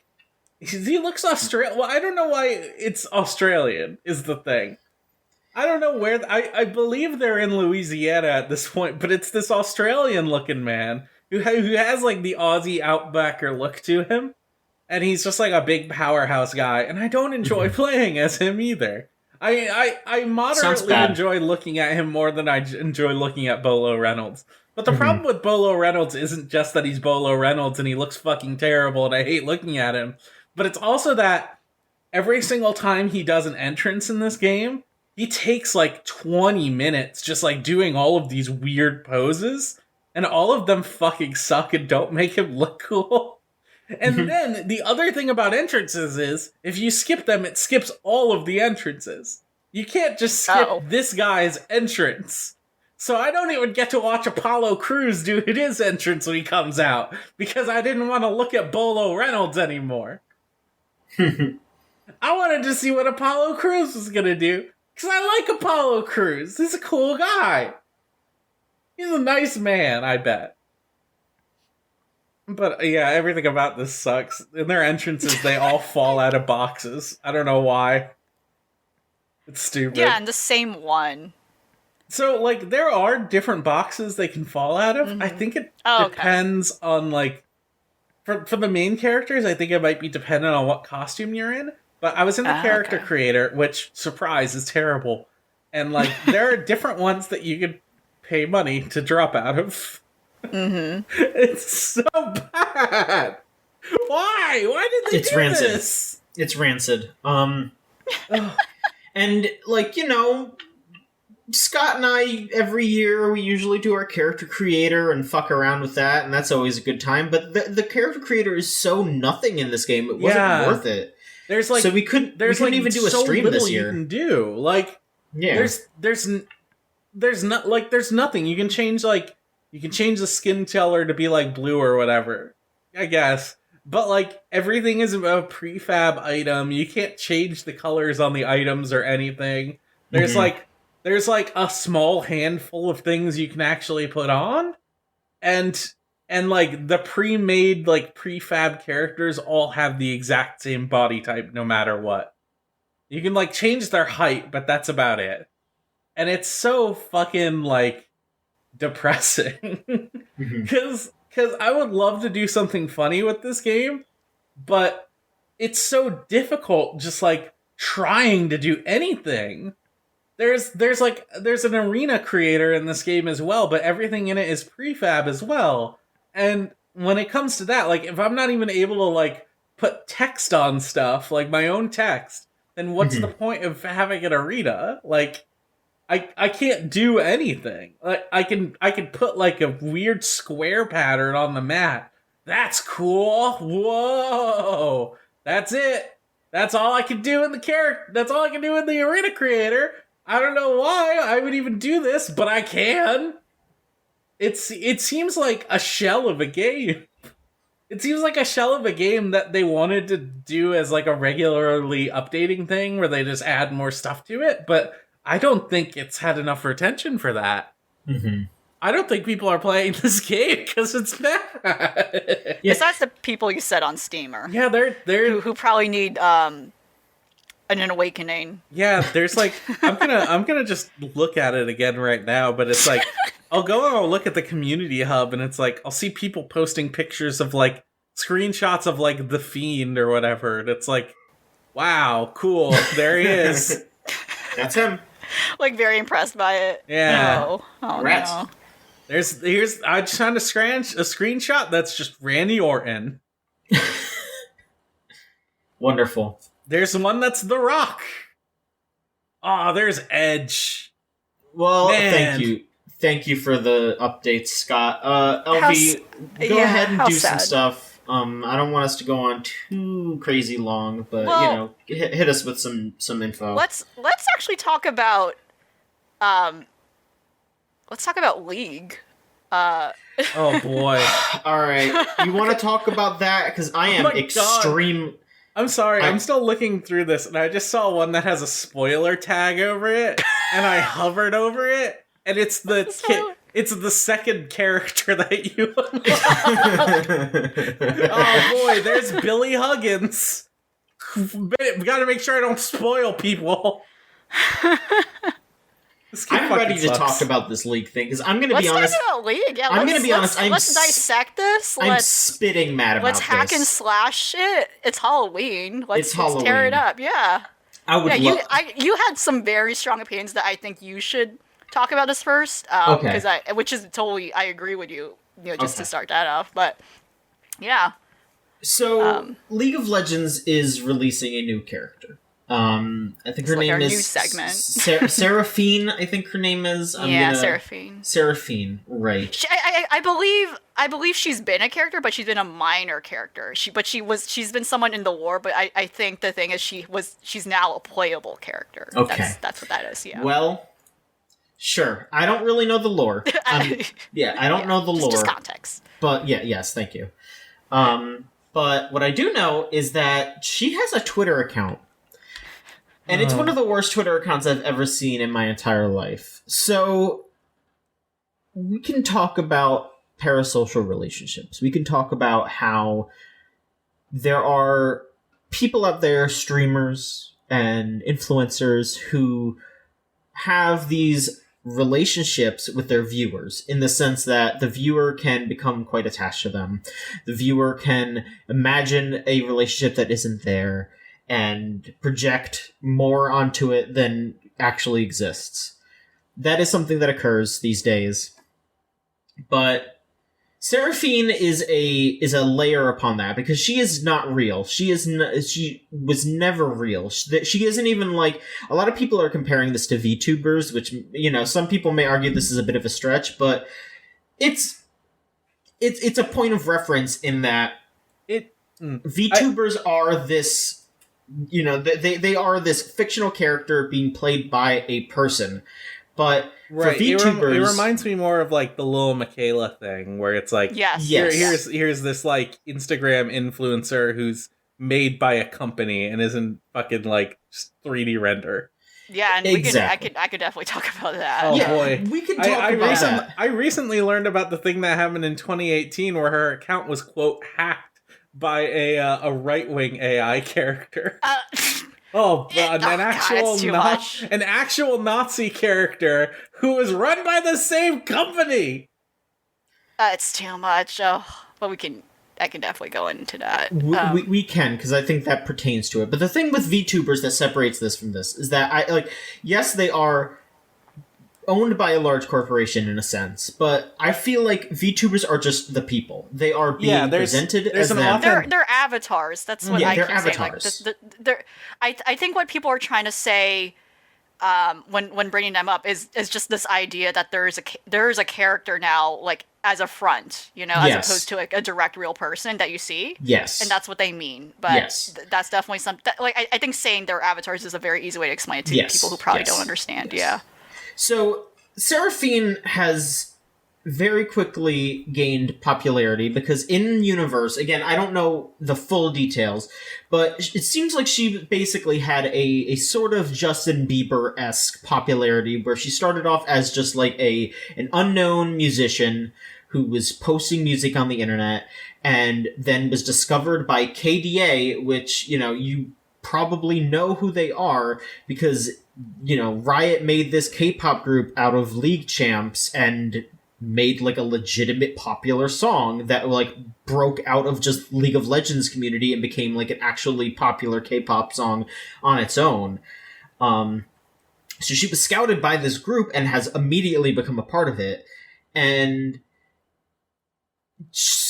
during this whole process, on her Twitter account, she is posting these tweets about doubting herself and depression and anxiety and asking her followers for words of encouragement and printing out the words of encouragement tweets and putting them on a cork board and talking about how she feels like she doesn't deserve this. And all of this is happening when and she just quit her job to go join KDA to make a shit ton more money. And all of this is happening while in real life, people her quote unquote age and like our age are losing their jobs, are getting fucked over constantly because of the pandemic and because of the rise of fascism in America, and are dealing with incredible amounts of depression even before COVID and quarantine, and, doubly so. And it's being turned into a point of just a story beat. And it's being monetized for a corporation, a $1 billion corporation, just flaunt around with their fake character who, in context, is being handed fucking everything. And also, I want to add on top of this, in a company that has been extremely rife with abuse and like sexual assault allegations.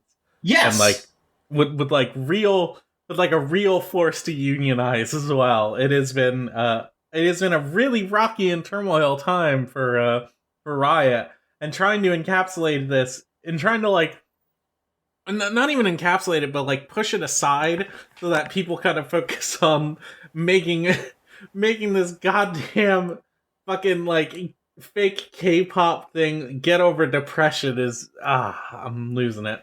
It's really disgusting because concept, the concept itself is not that big of a deal. Idea that you have this fake character, but it's just the idea of putting these humanistic qualities to make it more relatable in a way that's it's really exploitive. Mm-hmm. Like John, you put it greatly. Yeah, there's people actually suffering out there who would like the same outreach, right?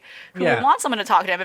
To revisit I'll make this a little personal here, okay? Mm-hmm, most of you know, I am super, super depressed. I have days where it is so hard for me to get out of bed, and so hard for me to interact with the world. And, you know, there's so many times where I wish that I could just have somebody sit me down and tell me it'll be okay, and just to talk, and, you know, that does happen, but sometimes it doesn't, you know, and that's not necessarily everyone's fault, you know, everyone has their lives, and I understand that. But, you know, just the fact that this fake character is sitting there getting all this heaps of praise and, oh, it'll be okay, when she's, A, not real, and B, in context, part of one of the most, like, important, like she's making millions of dollars and is fine. Like, well, she's not making any money. She doesn't exist. I mean, well, that's what I'm saying, like, in the context of her world, in universe, you know, like, she's fucking fine. And I'm not trying to say that, like, depression goes away if you're, like, in a good position, but, hey, it's a lot less of a fucking problem when you're rich and famous, you know? Like, it's just, it's so cheap. It's so demeaning. It's extremely hollow. Yeah, it's demeaning of people with mental health issues, and I want to sit down in front of, like, whoever decided to do this and just scream in their face, like, what is wrong with you? Why are you like this? Because that is absolutely how I feel about it. It's like when fucking, like, the brands, the depression tweets, you know, like, we're not out here, right? I forget which one that was, but it was like, it was disgusting, but it's the kind of thing where it's like, fucking, I don't care if Burger King has like suicidal ideation. Burger King isn't real. Like, Burger King, they're like, the idea of capitalizing on this for monetary gain or some kind of, like, weird social media interaction that will eventually turn into capital is disgusting, and I find it absolutely, like, abhorrent.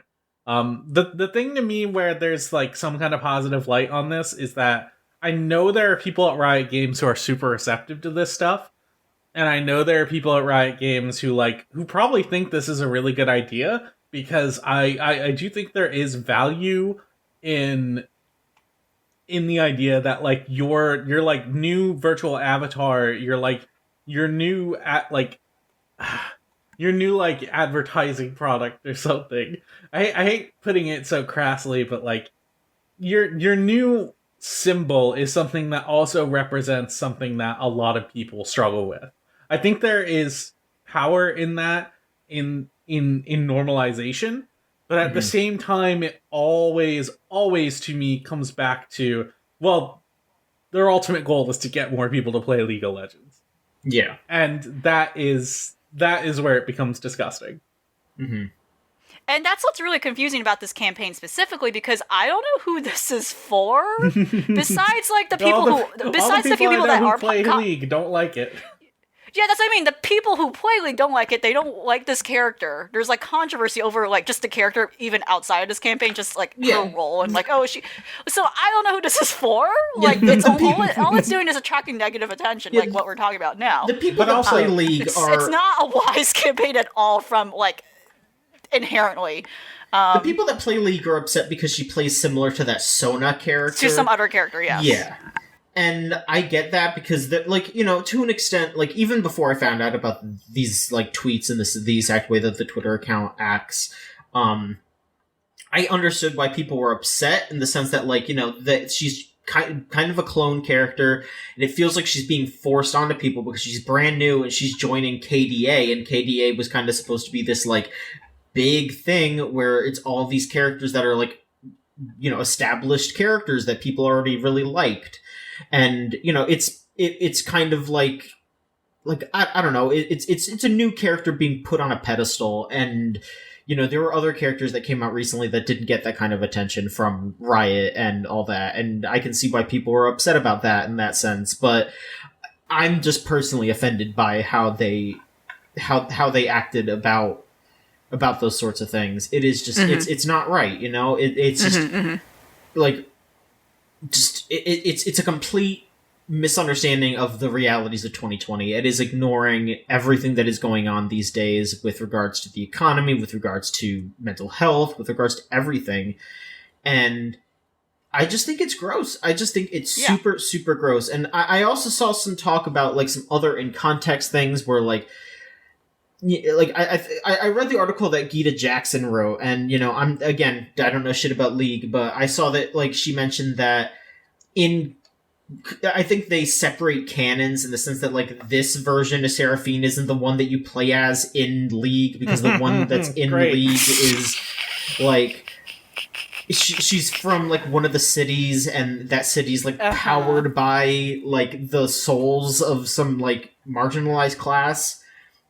And it's just like that's kind of worse too. Yeah, so it's just like that's great. Like that they're also just ignoring this character's like story, because I think she is against what they're doing, and in canon and all that. But like them splitting that off is so weird in that context too, because it's just like, oh well, here's her like serious character where she's trying to speak for quote unquote civil rights or whatever the fuck, but we're not going to talk about that when she's a pop star, because she's just going to be having fun as a pop star. It's fucking stupid. It's all fucking stupid, and I hate it.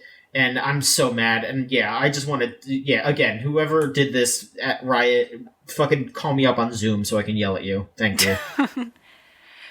To like revisit the whole Lil Miquela thing. So Lil Miquela is like one of like a number of virtual influencers, which is pretty much what the Seraphine thing is trying to replicate. Mm-hmm. To me, and I think she's like the worst one. She's like literally the worst of them, because she is supposed to be like a person of color. I think she's supposed to be Hispanic. Her whole team is majority white people. Oh, great. And the way they're trying to frame this character is that she's like, so basically they're trying to like frame her as like so she's kind of like also has like, a fake music career. I'm not sure who the actual actress is who's actually providing her voice, but like, from what I know, she's like unknown, which is fairly interesting, but also at the same point, like. But it's also the one who has the most controversy. So this is why I know.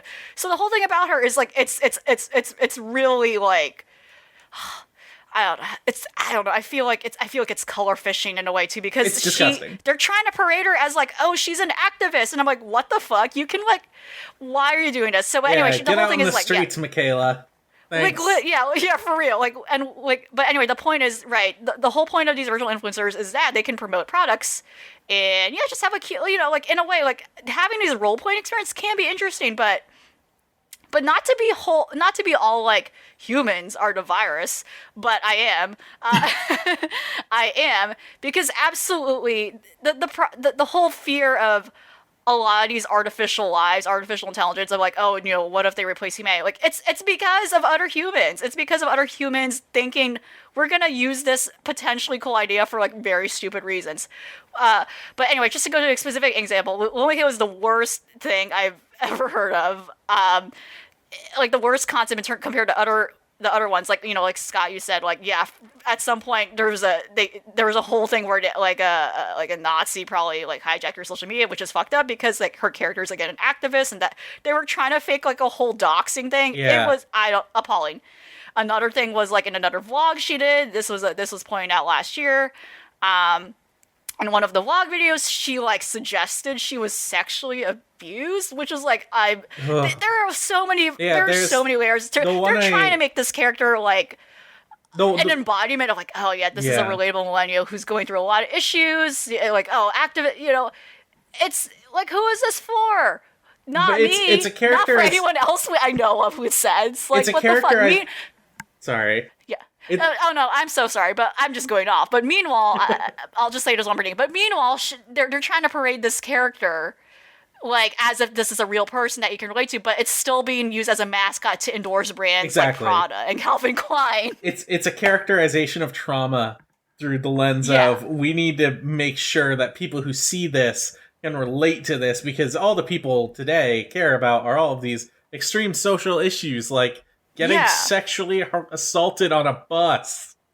Like, it all serves an end result of capital, which, no. But meanwhile, see this, people, like, Louis people Vuitton fucking fall for it, too, is the thing.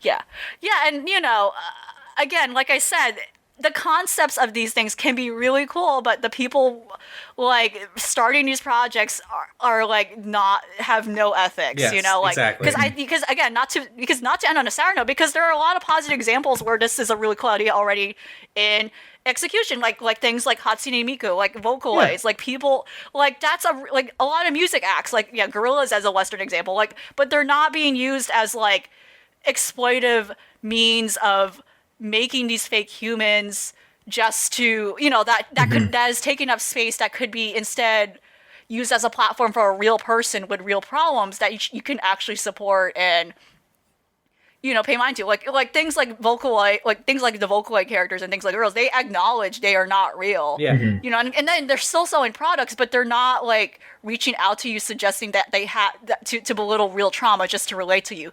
I am not really relating to, but I am liking what those things are because they are putting out good products. That's what matters to me. They're putting out like things that I like, and it's conceptually like a nice thing that is like making people happy. It's making people happy to listen to that music and whatnot. Not this where like you're really trying so hard to pretend this is a real person, or at least trying to frame it that way that you just want to belittle real people in the end, you know? It sucks, right? But again, like I said, there's like really good examples of this, that this idea is great, but there's so many other like ways that it's being used like in bad execution and really horrifying evil ways. I think a lot too about like children's television and children's television characters, where they really put up this facade that these characters are real. Like Sesame Street has a policy where if press is covering stuff, they cannot. They have to be very careful of like how they take photos, or they have to make sure a representative takes photos because they don't want people to frame. They don't want the puppeteers to be shown and stuff like that. And I don't know how they work out things when like children actors like go on set. Like how do they hide the fact that these are not real? But I think they do a great thing when it comes to like putting up this illusion, in an effort to teach kids and to reach out. Like I think I literally said in the server too, like Barbie, like the whole agenda behind the Barbie YouTube channel is very interesting too, because in a way too they have made this version of Barbie where she's a younger teenager, and like they have made her kind of like this virtual influencer too by boosting this YouTube channel where she literally vlogs, and there's actually a series connected to it. There's like a web series connected to it, or it was a TV series and they just put it online. But like she's like vlogging, but they make it clear this is Barbie. She's not trying to be real to you, but it's specifically targeted towards younger audiences, like where like she's actually like doing educational things with it. And but again, it makes sense where I think people, like teams of people behind these things, where they have a history of understanding things like psychology and like educating children, they know better how to handle these tools. And it's not surprising that otherwise I think people with purely only corporate interests do not, and are thus like of course using it for bad reasons. But yeah, real bad. Like I've said I think too briefly where this thing is gonna like go for a bit and just gonna burn out the moment her character really does properly drop, and that's what's the most insulting thing about it. It's they're not gonna sustain it anyway. I'm just losing my mind again. I'm still losing my mind over how they really put out one photo where the one where she's like, oh, I lost my job. Like the glasses are clipping through her hair. It's not even a good render. There's like no thought put into this, but it is what it is. Nightmare. Yeah, I think to me, like the comparison I see to VTube a lot isn't totally unfounded, but to me the like digital influencer, the Little Michaela, the even Seraphine stuff is sort of like the weird Western perversion of this kind of concept that you see all the time whenever some kind of new genre of something happens. And I don't understand how people fall for it. I assume a lot of the people that follow Little Michaela are doing it because, well, obviously because they know she's a digital person, but are more like interested in watching the trash fire unfold. Yeah. But also, like I said, it's like it's just like the concept of it, but not. Right. I don't think they're actually consumers of what of it's course. promoting at all. But like they're not immune to that kind of advertisement or promotion either. They're part of the people they're selling to. Right. And probably a big portion of it as well. So when I see like this kind of stuff happening in the game space with Seraphine, it is like it will never not ring hollow to me.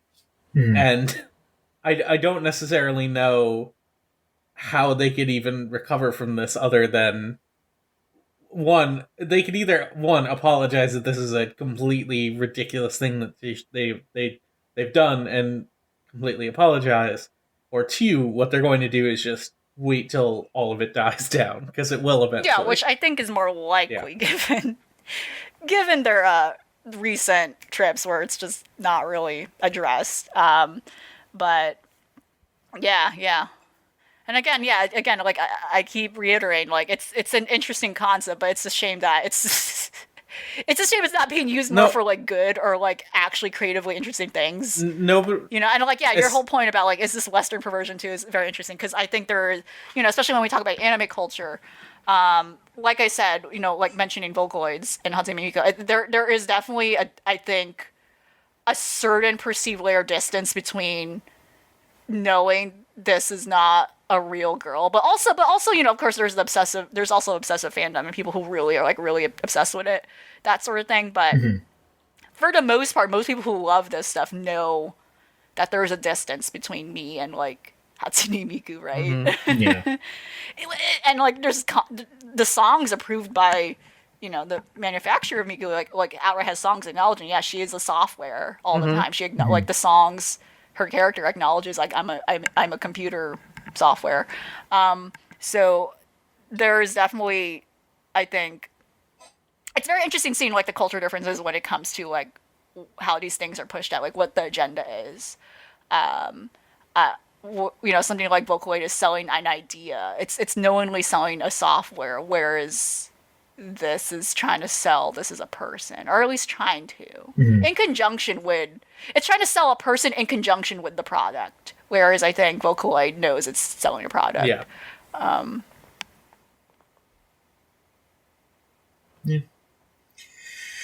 Well, I'm glad I got that out of my system. I hope you. Yeah. No, I think tons of people agree with you and definitely resonate with you. I like, honestly, I think the people who you see making weird positive comments probably don't, like, from what I know, is a lot of people don't even know the context, I think, of what this is, Yeah. And I think it makes sense that some people are like, I don't get it, this just seems like a roleplay account. But I think to be honest, they just don't realize the bigger context of what this means, or probably are not familiar with why this is bad, right? Yeah, or, I mean, there are a lot of people who are tweeting like, I didn't know this, like, I don't know what this was. They literally thought it was just like a girl with a, they really thought it was a real person who just had like a fake like video game girl avatar or something, So yeah, whatever. So is there anything else y'all want to talk about before we go on to questions? Because we're already getting close to 2 hours. I don't want to. I'm okay with moving on to questions. Yeah. Okay. I guess real quick, I'll just mention that I finished Ace Attorney Investigations 2, and that game whips ass. That game is great. Yeah, it does. Capcom dropped the ball. They did. Oh my god, they didn't release one of the best in the whole series. Like, yeah, and it's like, as a longtime fan, like, I was even talking about, like, there's a really visible resurgence of the fandom I see a lot, or maybe that's just my circles, but like a lot of people have been drawing Ace Attorney fan art recently. I don't know what's going on. I don't know if something, but like the community still has been very active, and I think, if it weren't for, like, I'm assuming you probably played the fan project, but for the fact that their fans have tried to really boost that up and made that, like, that's clear that there is interest in it here in the US, and it's a shame. But even in Japan too, like, they're that's why you kind of haven't been really hearing much from that franchise. But I think like their stagnation with it is hurting it, and is what it has hurt it a lot. Like I don't think they realize that. Yeah, we've missed. There are people who love this. We've missed a few of the games, and Investigations 2, I feel like, was just Capcom USA's blunder, because they were basically just like, well, we think people don't want Capcom games on DS because Okamiden didn't sell very well. Mm-hmm. And that was their point of contention, was that they canceled Ace Attorney Investigations 2 because of Okamiden. And then there were also the 2 great Ace Attorney games, which there's a translation for the first one, and I've actually started that. I haven't gotten far in it at all, so I can't really talk about it, but that exists, and they're the same people that translated the first one are translating the second one. And, there's no way that they're going to bring that out over here because, the 3DS is dead. So just, get it any way you can, I guess. Yeah. Okay, and I feel like I do have to go over these 2 bits of news here, because they are important, and I feel like it would be a little shitty to not discuss this. So, first off, there was an update for the PS4 recently. It sounds like it's kind of choppy. It might be breaking some PS4s, but the biggest concern is that when the update occurred, there was a pop-up that said that your voice chats could be recorded. And it didn't really go that far into what it meant. But a lot of people got very scared about that. Yeah. And rightfully so. But Sony finally came out and explained what that meant. They explained that on the PS5, you will be able to record audio of parties that you're in, like voice chats, and then send it to Sony for moderation. So if you're in a party and someone starts being racist, you can record their audio, send it to Sony for proof, and they can get banned. Sony had to explain a little bit further that they're not constantly recording your parties. It is all local, and it is only if you specifically say that you want to do it, so you can send it to them. But figured it would just be good to clear the air on that. And I think that's actually a good thing to have. That makes sense. Yeah. As a local thing to just be like, yeah, hey, this shithead joined our game, and here's all the proof that they're a shithead. I think that's fine. So, yeah, I guess it makes sense too. That disclaimer would pop up any time too, but that definitely. It doesn't sound like it was. I think that needs to be. I think there needs to be more clarification in the language of it. Yeah, and I don't even think it should say something like this session might be recorded by the host. Yeah, I don't know. And it doesn't even sound like it's for the PS4, but it popped up on the PS4. Like they said that this was going to be a PS5 it's getting feature. a big update in a couple days. Yeah, so it sounds like it's just some weird bug or some weird code that got left over that it even showed up on the PS4 to begin with. And the second thing that I'll talk about is Sega is doing a thing on Steam because it's their 60th anniversary where they're giving out free little games. So far they've given out a Company of Heroes game that was a little shooter. They gave out I think it was called Endless Zone, which was just Fantasy Zone. They're putting out a 2D side-scrolling beat-em-up with the Yakuza characters that's just Streets of Rage. And the last game that they're putting out is a demo called Golden Axed, which they said was pretty much a proof of concept that was being worked on by Sega Studios Australia in 2012. Where they were rebooting a bunch of old Sega games like Golden Axe and Altered Beast, etc., and it didn't really get very far. But Sega just presented it as, here's this janky little weird thing that we have lying around. Isn't that funny? We're going to release it for free. And the thing that does kind of suck is that all of these games are only going to be available for a day or two, and then they're getting taken down because they're just supposed to be little fun things, but it still sucks they're getting taken off. If you do add them to your library, you can keep them, but if not, you can't. So hopefully someone keeps those in the rotation, if you know what I mean. Hopefully somebody grabs those somehow. But the thing that sucks is that they claimed that they talked to the developers before posting it. And I guess they didn't fully. because there were a few people who worked on the game that came out on Twitter. Specifically, one of them was Tim Dawson, who was working on that project and said that it was basically that whole vertical slice was programmed from scratch, and it was just like a week of crunch. It was just a week of just constant awful development. Also, another developer, Santana Mishra, also said similar, but it just sounds like tons of just really awful work that got thrown out, and now Sega's parading it out as this cute little thing that is being heralded as janky and buggy, where, the reason why it is because they had to do it in, it was 2 weeks. So yeah, so over 2 weeks. So it's shitty that they just kind of paraded that out. And then there's a reason why it was they didn't release it in the end, Yeah. It's really, that's like asking any artist to like, hey, release your worst work, and it's a really embarrassing thing and disgraceful thing. Yeah. I think. And I mean, it's not even like their fault without your permission. Yeah, it's not even their fault that it's necessarily quote unquote bad. It's only bad because it was made in 2 weeks in 14. Yeah, there's 14, the honor of it 2 too. weeks of 14-hour days. It's a traumatizing thing that it's bringing up. Yeah. Without even asking them about it. Yeah. But if you want to support those folks who used to be working for Sega Australia, they eventually made Witchbeam, which you may know as the creators of Assault Android Cactus, and they are putting out a game next year called Unpacking.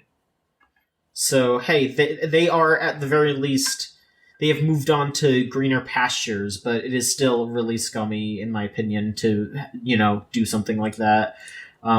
I am interested in these Sega games, and I am interested to check out this game as like a piece of history, but it is still just like really, they handled that very poorly, in my opinion. Okay, shall we move on to questions? Yes, please. Yeah. Okay. If you want to send in a question, go to videogamechoochoo.tumblr.com/ask. You'll sound like these fine folks right here. Anonymous asks, is there a game feature that you wish caught on more and became more common, but didn't? You know what I really like? There's definitely some. No, go ahead. I really like grazing in games. Like the Toho grazing, where like if you get close to a bullet or something, you get a little bonus. I love that. Yeah. Danger. More games need that. More games need danger. I think more games need grazing where you're out on a field and you're just trying to find like nice vegetables to chew on for a bit.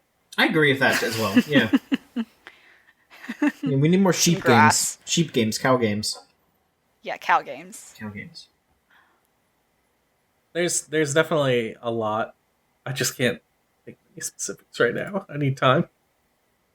Okay, would you like me to come back to this? I hope... Okay, so what I can say about a recent game... There's definitely like older games I need to think of where they probably done it. But I hope Spiritfarer revolutionizes the industry by influencing more games in the future to include the option to hug NPCs with consent. Yeah. Because that is what you can do with the game if you don't know. It's very cute. Very cute. There was also a feature like that in... what is it called? Oh my god, I can't think of the name right now. It was the Dropsy. That game. Oh yeah, that's another one I heard was mentioned that does it.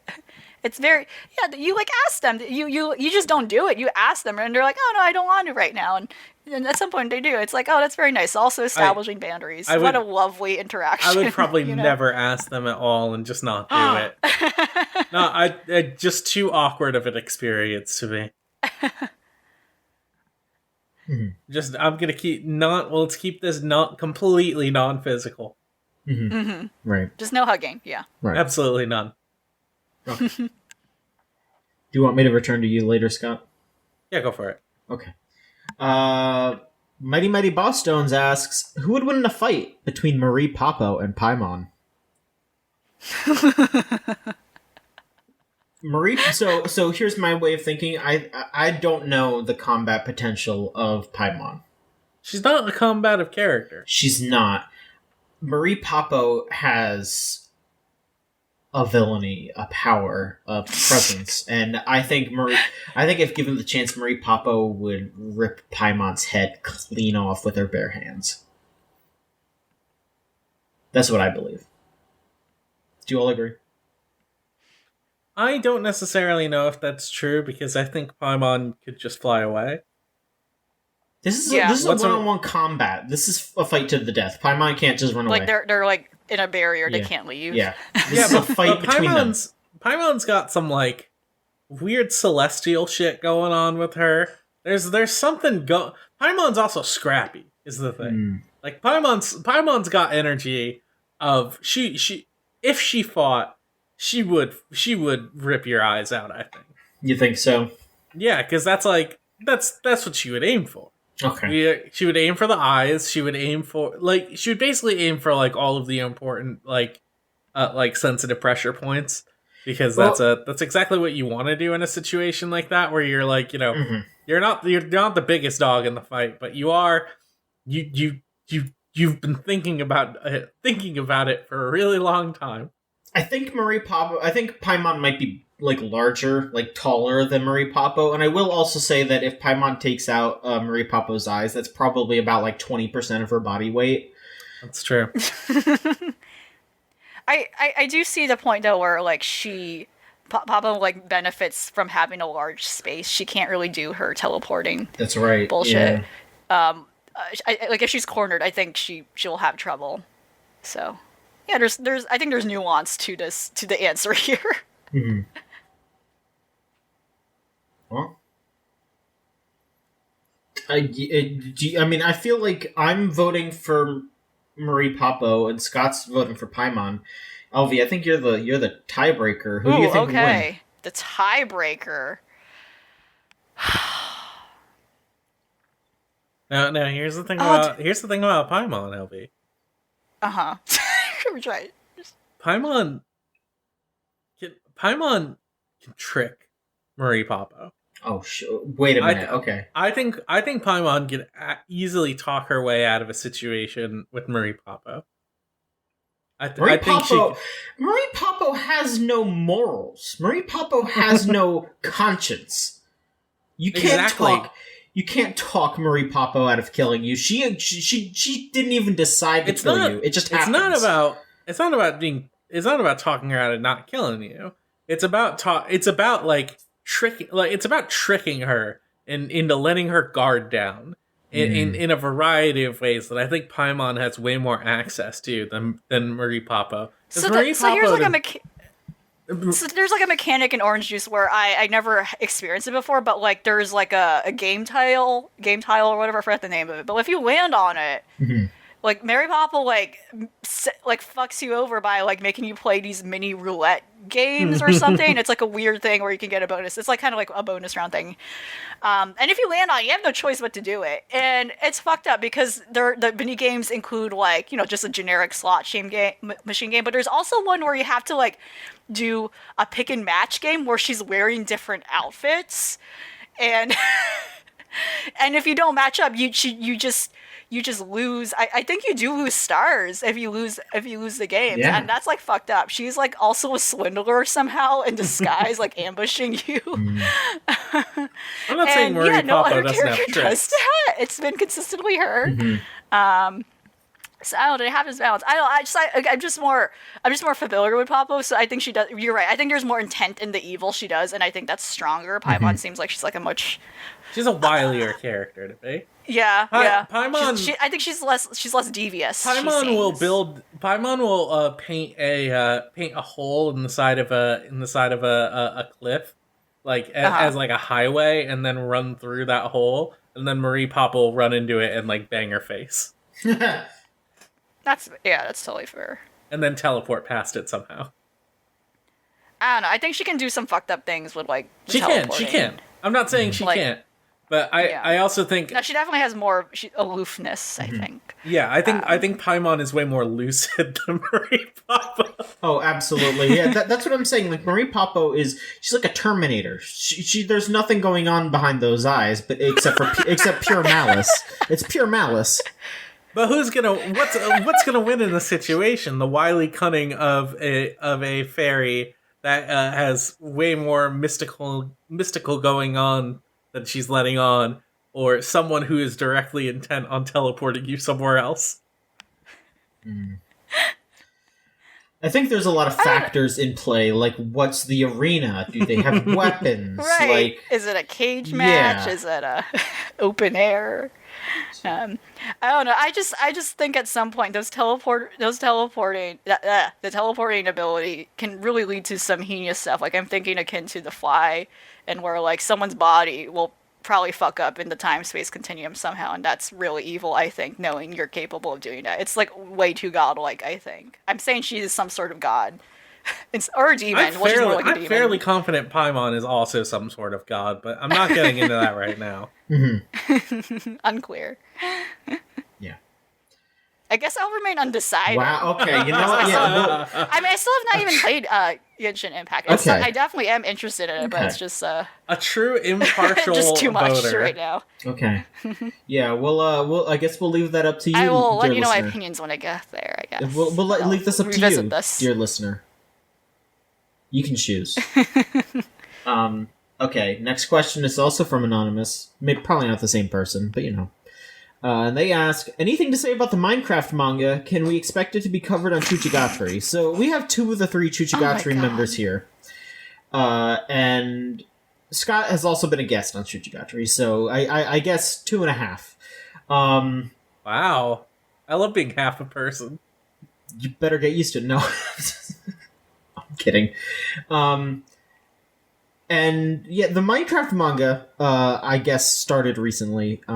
Someone posted about it on Twitter, and I decided to look it up and read the first chapter. And let me tell you, that's insane.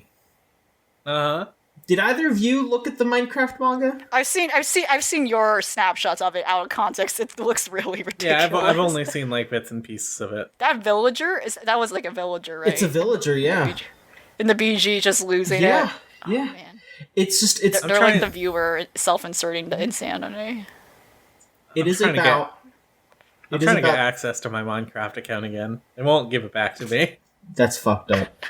It is about a 10-year-old boy who is in the Minecraft village, and he's like a Minecraft character, you know, the square and all that.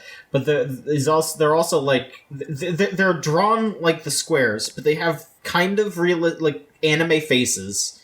Mm-hmm. And yeah, it's just like, oh, he's a young boy who wants to go on an adventure like his father, because his father was destined to go to the end of the earth or whatever, like to go to the edge of the seed. I don't fucking know. But then it turns out that he is blessed with a power that is a mod. They straight up call it a mod, where he can craft without a crafting table. And oh shit! Yeah. So. Oh fuck! Wow, he's already Yeah, so he's that powerful, I guess. Huge advantage. Yeah, I don't really know anything about Minecraft. I guess that would just be something that you can only do in a mod, and you know, that probably changes how the game is. That probably makes a lot of things a lot more really trivial. Helps you at the start. Yeah, I'd say that. Wow. I don't think this is going to be something that we're going to say cover on the reg on Chuchigatari, because I don't think I'm going to sit there and read. But if there's an anime special made out of it, I feel like we have to watch it for the sake of like the crowd. Oh, if they make a Minecraft anime, I am absolutely going to watch that. There's no question. We need to see it. Sure. Yeah. But I'm not going to. Very curious how they will translate that in 2D animation. Oh my god, please. Just make him machinima. You know what they should literally just do the thing like those insane Minecraft movie makers on YouTube do. Just literally do that. It's anime in a sense of like this is a Japanese industry made thing. They're going to make Minecraft High School real. Oh yeah. They should have just made the manga be Minecraft High School. I don't know. No, don't do that. We can't do that. It would appeal to a certain demographic, yeah. Would it be like under Creative Commons if they made a manga Minecraft SCP roleplay? Fuck off. Okay. Shoeless asks, what's the spookiest serial character? Wait, like the foods cereal? I There's- guess like, we're talking about like the Boo Berry, the Count Chocula. Yeah, like them specific. Yeah. But I feel like it doesn't have to be them specifically. It could be any cereal mascot. Is there a cereal mascot that startles you further than they do? Yeah. Which one? A number of them. All right, then list them. I want to hear it. I first of all, okay. Let's talk about okay, what was it the chocolate chip cereal? I don't even remember Cookie because I Crisp? haven't, of course. Huh? Cookie Crisp? Yeah, what the fuck? That wolf? Suspicious. Kind of a creep. Seems like a creep. Like what? I mean, he's like is he not playing off the stereotype where like a lot of wolf characters like, oh yeah, they're like a little, I don't know, like I get that vibe, like kind of like they're like He just wants Cookie like they're Crisp. a player like kind You of think thing. he's- Like a lot of old cartoons had that character. You think he's a horny wolf for Cookie Crisp? He seems like a horny wolf. think he's I don't gonna know, it's a fuck little, that I don't know, cereal? a little unnerved. He's gonna fuck that cereal. Yeah. Damn. Maybe. Okay. I don't know. Yeah, well, yeah. I understand Pretty your horny red fear. cereal. Trying to think. I Tony the Tiger I can trust with my life. Well, yeah, Trust that Tony- buff tiger. Tony the Tiger. Love Tony the Tiger, no. Tony the Tiger is an icon. Can be trusted with my can life. be trusted, And my heart. and oh man, Definitely awakened many furries, I think. I cannot look forget at him. Like, the time on Twitter where furries kept tweeting at Tony the Tiger because oh he yes. was posting Speaking like of he was parasocial posting relationships, like yes. thirst trap picture. See, that And is furries were just another like, good "Oh, example where that daddy." is okay, I think. Yeah, that's great. That's exactly what we want. And then Tony Like- the Tiger had to fucking block furries. Horrible hell. I mean, yeah, he had to tweet something like, "Be careful, there's cubs reading this," and it's like, bro. Like, oh my god. no. I'm scared of the Quaker from the Quaker Oats. Yeah, that's really weird. I don't trust their ideology. Mm-hmm. I also generally don't trust Fred Flintstone because of like just the as like Flintstone real cereal. just like real cis family norms are something that I don't quite think he's a great father. Mm-hmm. I don't trust him. And I don't think I would like to be. I don't want him in my home. The Cap'n Crunch is a seafaring man and probably has killed a lot of pirates. And I don't necessarily trust someone with that much bloodlust in him. Toucan Sam, probably it's a bird. I generally find birds pretty like horrifying to be around, but They are pretty weird, but that's why I like them. yeah, That's my they're- like, opposite of me. I He's also They're like so sentient. weird. I also know that he probably won't attack me unless I agitate him. Yeah, Now, like Toucan Sam, he's sentient. He's not gonna just randomly decide to like fly directly at your face, you know? unless he does, in which case, I'm gonna just smack him. I'll try my best to, but Now there is some darker territory that I don't think any of us are really leaning in towards, which is there is Count Chocula, which I feel dark evoking his name because the thing with the vampire is that when you invite, they can only come into your home when you invite them, and I feel Right. like Right, yeah. if you purchase Count what just the hell is the name It's just of the Count cereal? Is Chocula. it just It's just Count Count Chocula? Chocula, yeah. If you purchase Count It is Count Chocula, Chocula. you're essentially inviting some of the darkest spirits into your home, and I don't necessarily think like you get him, and then what's next? A Booberry? A fucking I mean, but Blueberry seems like a chill ghost. Like, he just looks stoned out of his mind. I'm like, cool, whatever. Just, he's not gonna do anything, I think, if you let him in. Whatever. He'll probably just take up my bed space or something. You're like, alright, whatever. And it won't matter, because I can just phase through him. Yeah, You but know? but it's also okay. It's not. I would like you can chill here, guy. I would like Just do your thing. I would like to go to the abandoned house that Blueberry has been inhabiting this whole time. I would like to grab my EVP recorder and just see what I can get out of him. The sort of smells you might possibly pick up. we hear a rattling and berries.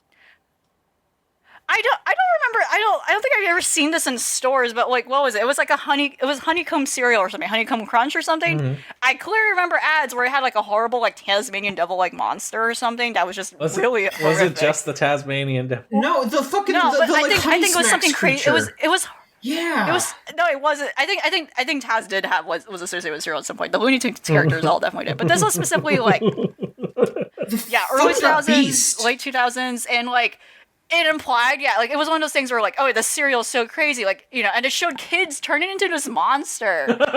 If you eat the cereal, like, you would go crazy, and it's like, that's horrifying. Why would you?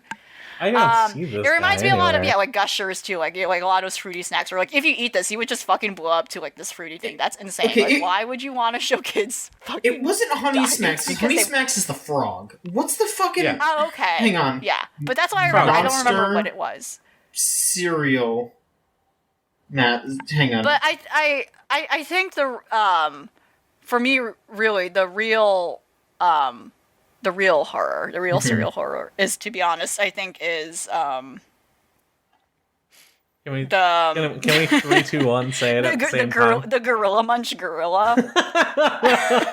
Well, gorillas are so cool. Look at it. Haven't you ever watched videos of gorillas? They're so neat. You've never seen Shabani out there? Fucking whacking on his chest? That guy rules. Oh god, okay, I found him. He's from honeycomb cereal. Yeah. Wait. Like, what the Honeycomb cereal. I don't remember the name, or if that's a generic name. I can't see the name of it, but I'm seeing images of it, and I hate it.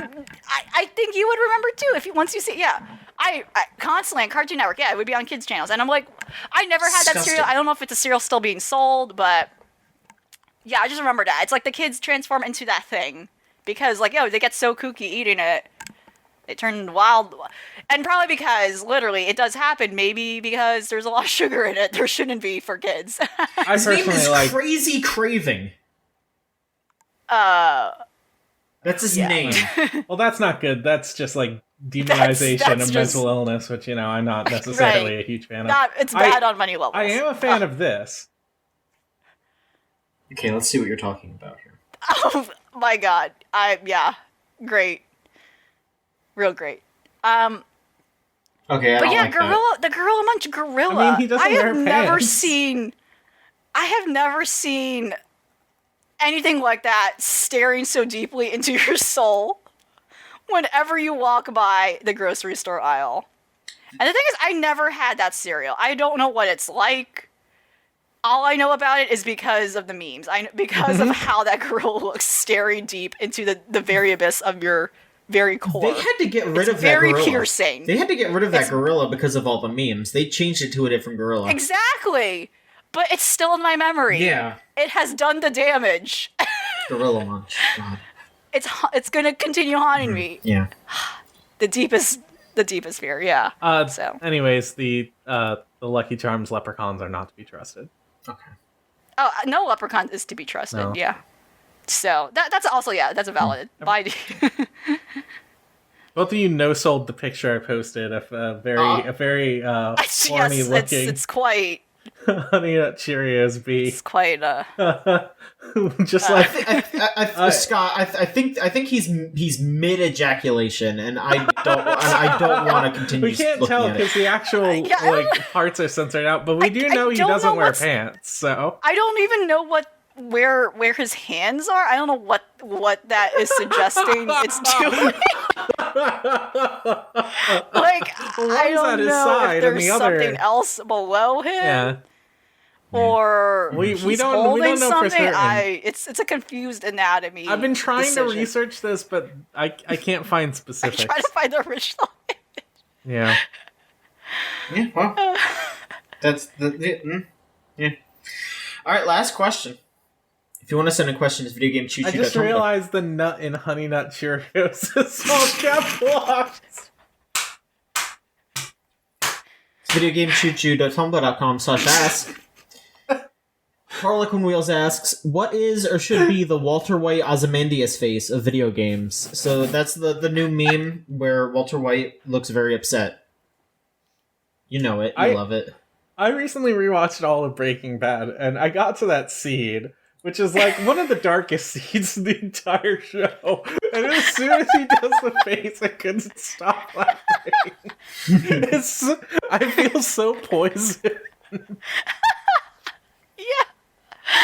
Just out of context, it's now. Jesus Christ. What is the gamer version of that? Oh man, it sucks because like I don't know if there are any games that are like anywhere near as funny as Walter White. Yeah, I mean, the closest thing I can come up with, and I feel like the reason why Walter White Ozymandias face even like occurred was because people were comparing it to the Tails gets trolled Tails face. Oh my god! Yeah, that's what I would say. That's the only yeah, because like those two faces are like the most perfect capture of just complete defeat. Of just pure despair. Like, there have been no other points in any art form that look as completely defeated as Tails in that one panel and Walter White in that one scene. That's it. I mean, in context, the same thing happens in both scenes. Yeah. Yeah. Yeah, I think, like, maybe the only thing that comes anywhere near close is Huey Emmerich, which everyone already loves Huey Emmerich. Everyone's already seen his face everywhere. It's true, yeah. But there are definitely real parallels between these kind of memes that run like the parallel. Right. All right. LV, do you have one?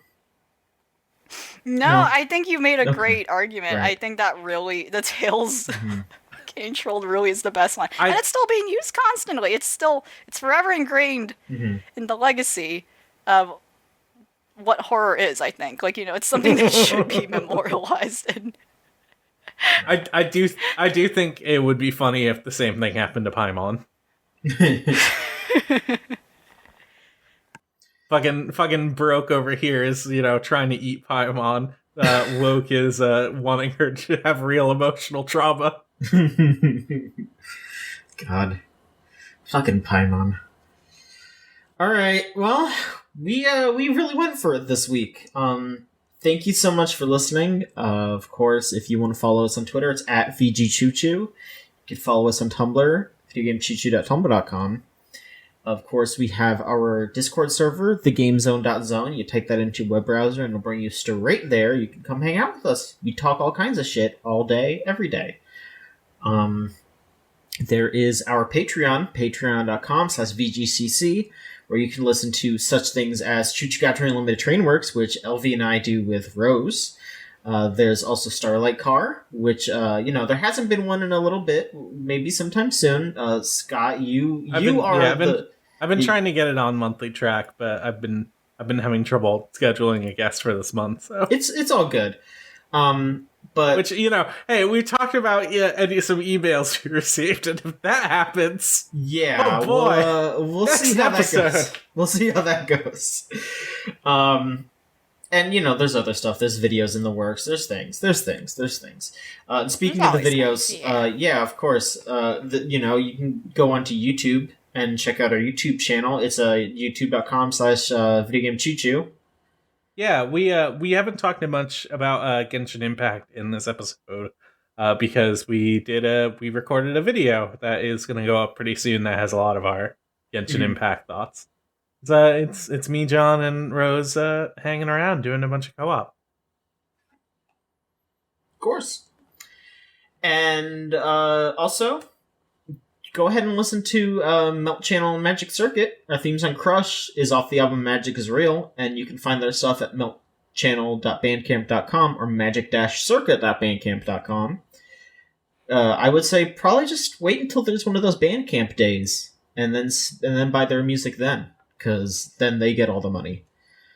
And that's it for Chooch stuff. Where can we find you, LV?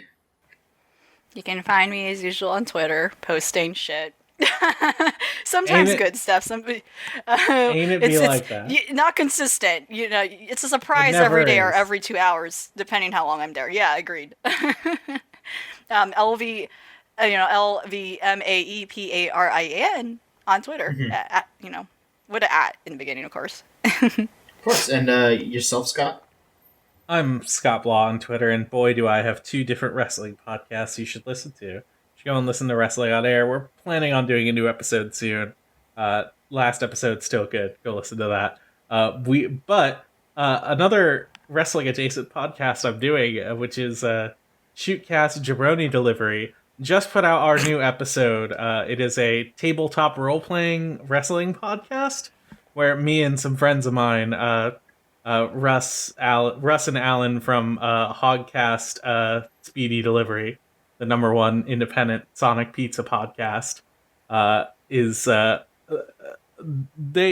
we put together our own little wrestling world and are having a really good time with each other and our friend JJ, and we're doing good. And we had a very big episode where we had a very big guest recently. We just had former Starlight Car guest Alec Robbins on that podcast. Playing, who you may know as Mr. Boop, the guy who draws the comic Mr. Boop, which is a comic about our buddy Alec being married to his wife, Betty Boop, which is, I think, a very good and funny comic. It's good, check that out, but you should also listen to this episode of this podcast that we did with him, because holy shit, it was really funny. Like, the character he plays is so absurdly good. It's a genuine treasure. Please go listen to this. I had such a great time making it. And I'm so glad. I'm so happy with how it came together. That sounds really great. Yeah, it was really fun. And you can find me on Twitter at JOHN_MICHONSKI, because that's where I am. And that's all I do. Because everything I do for you. Video game, choo-choo. And that's it. Wow. Thank you so much for listening. We'll be back next week with another episode of the Video Game Choo-Choo Podcast. So long. Chugga chugga.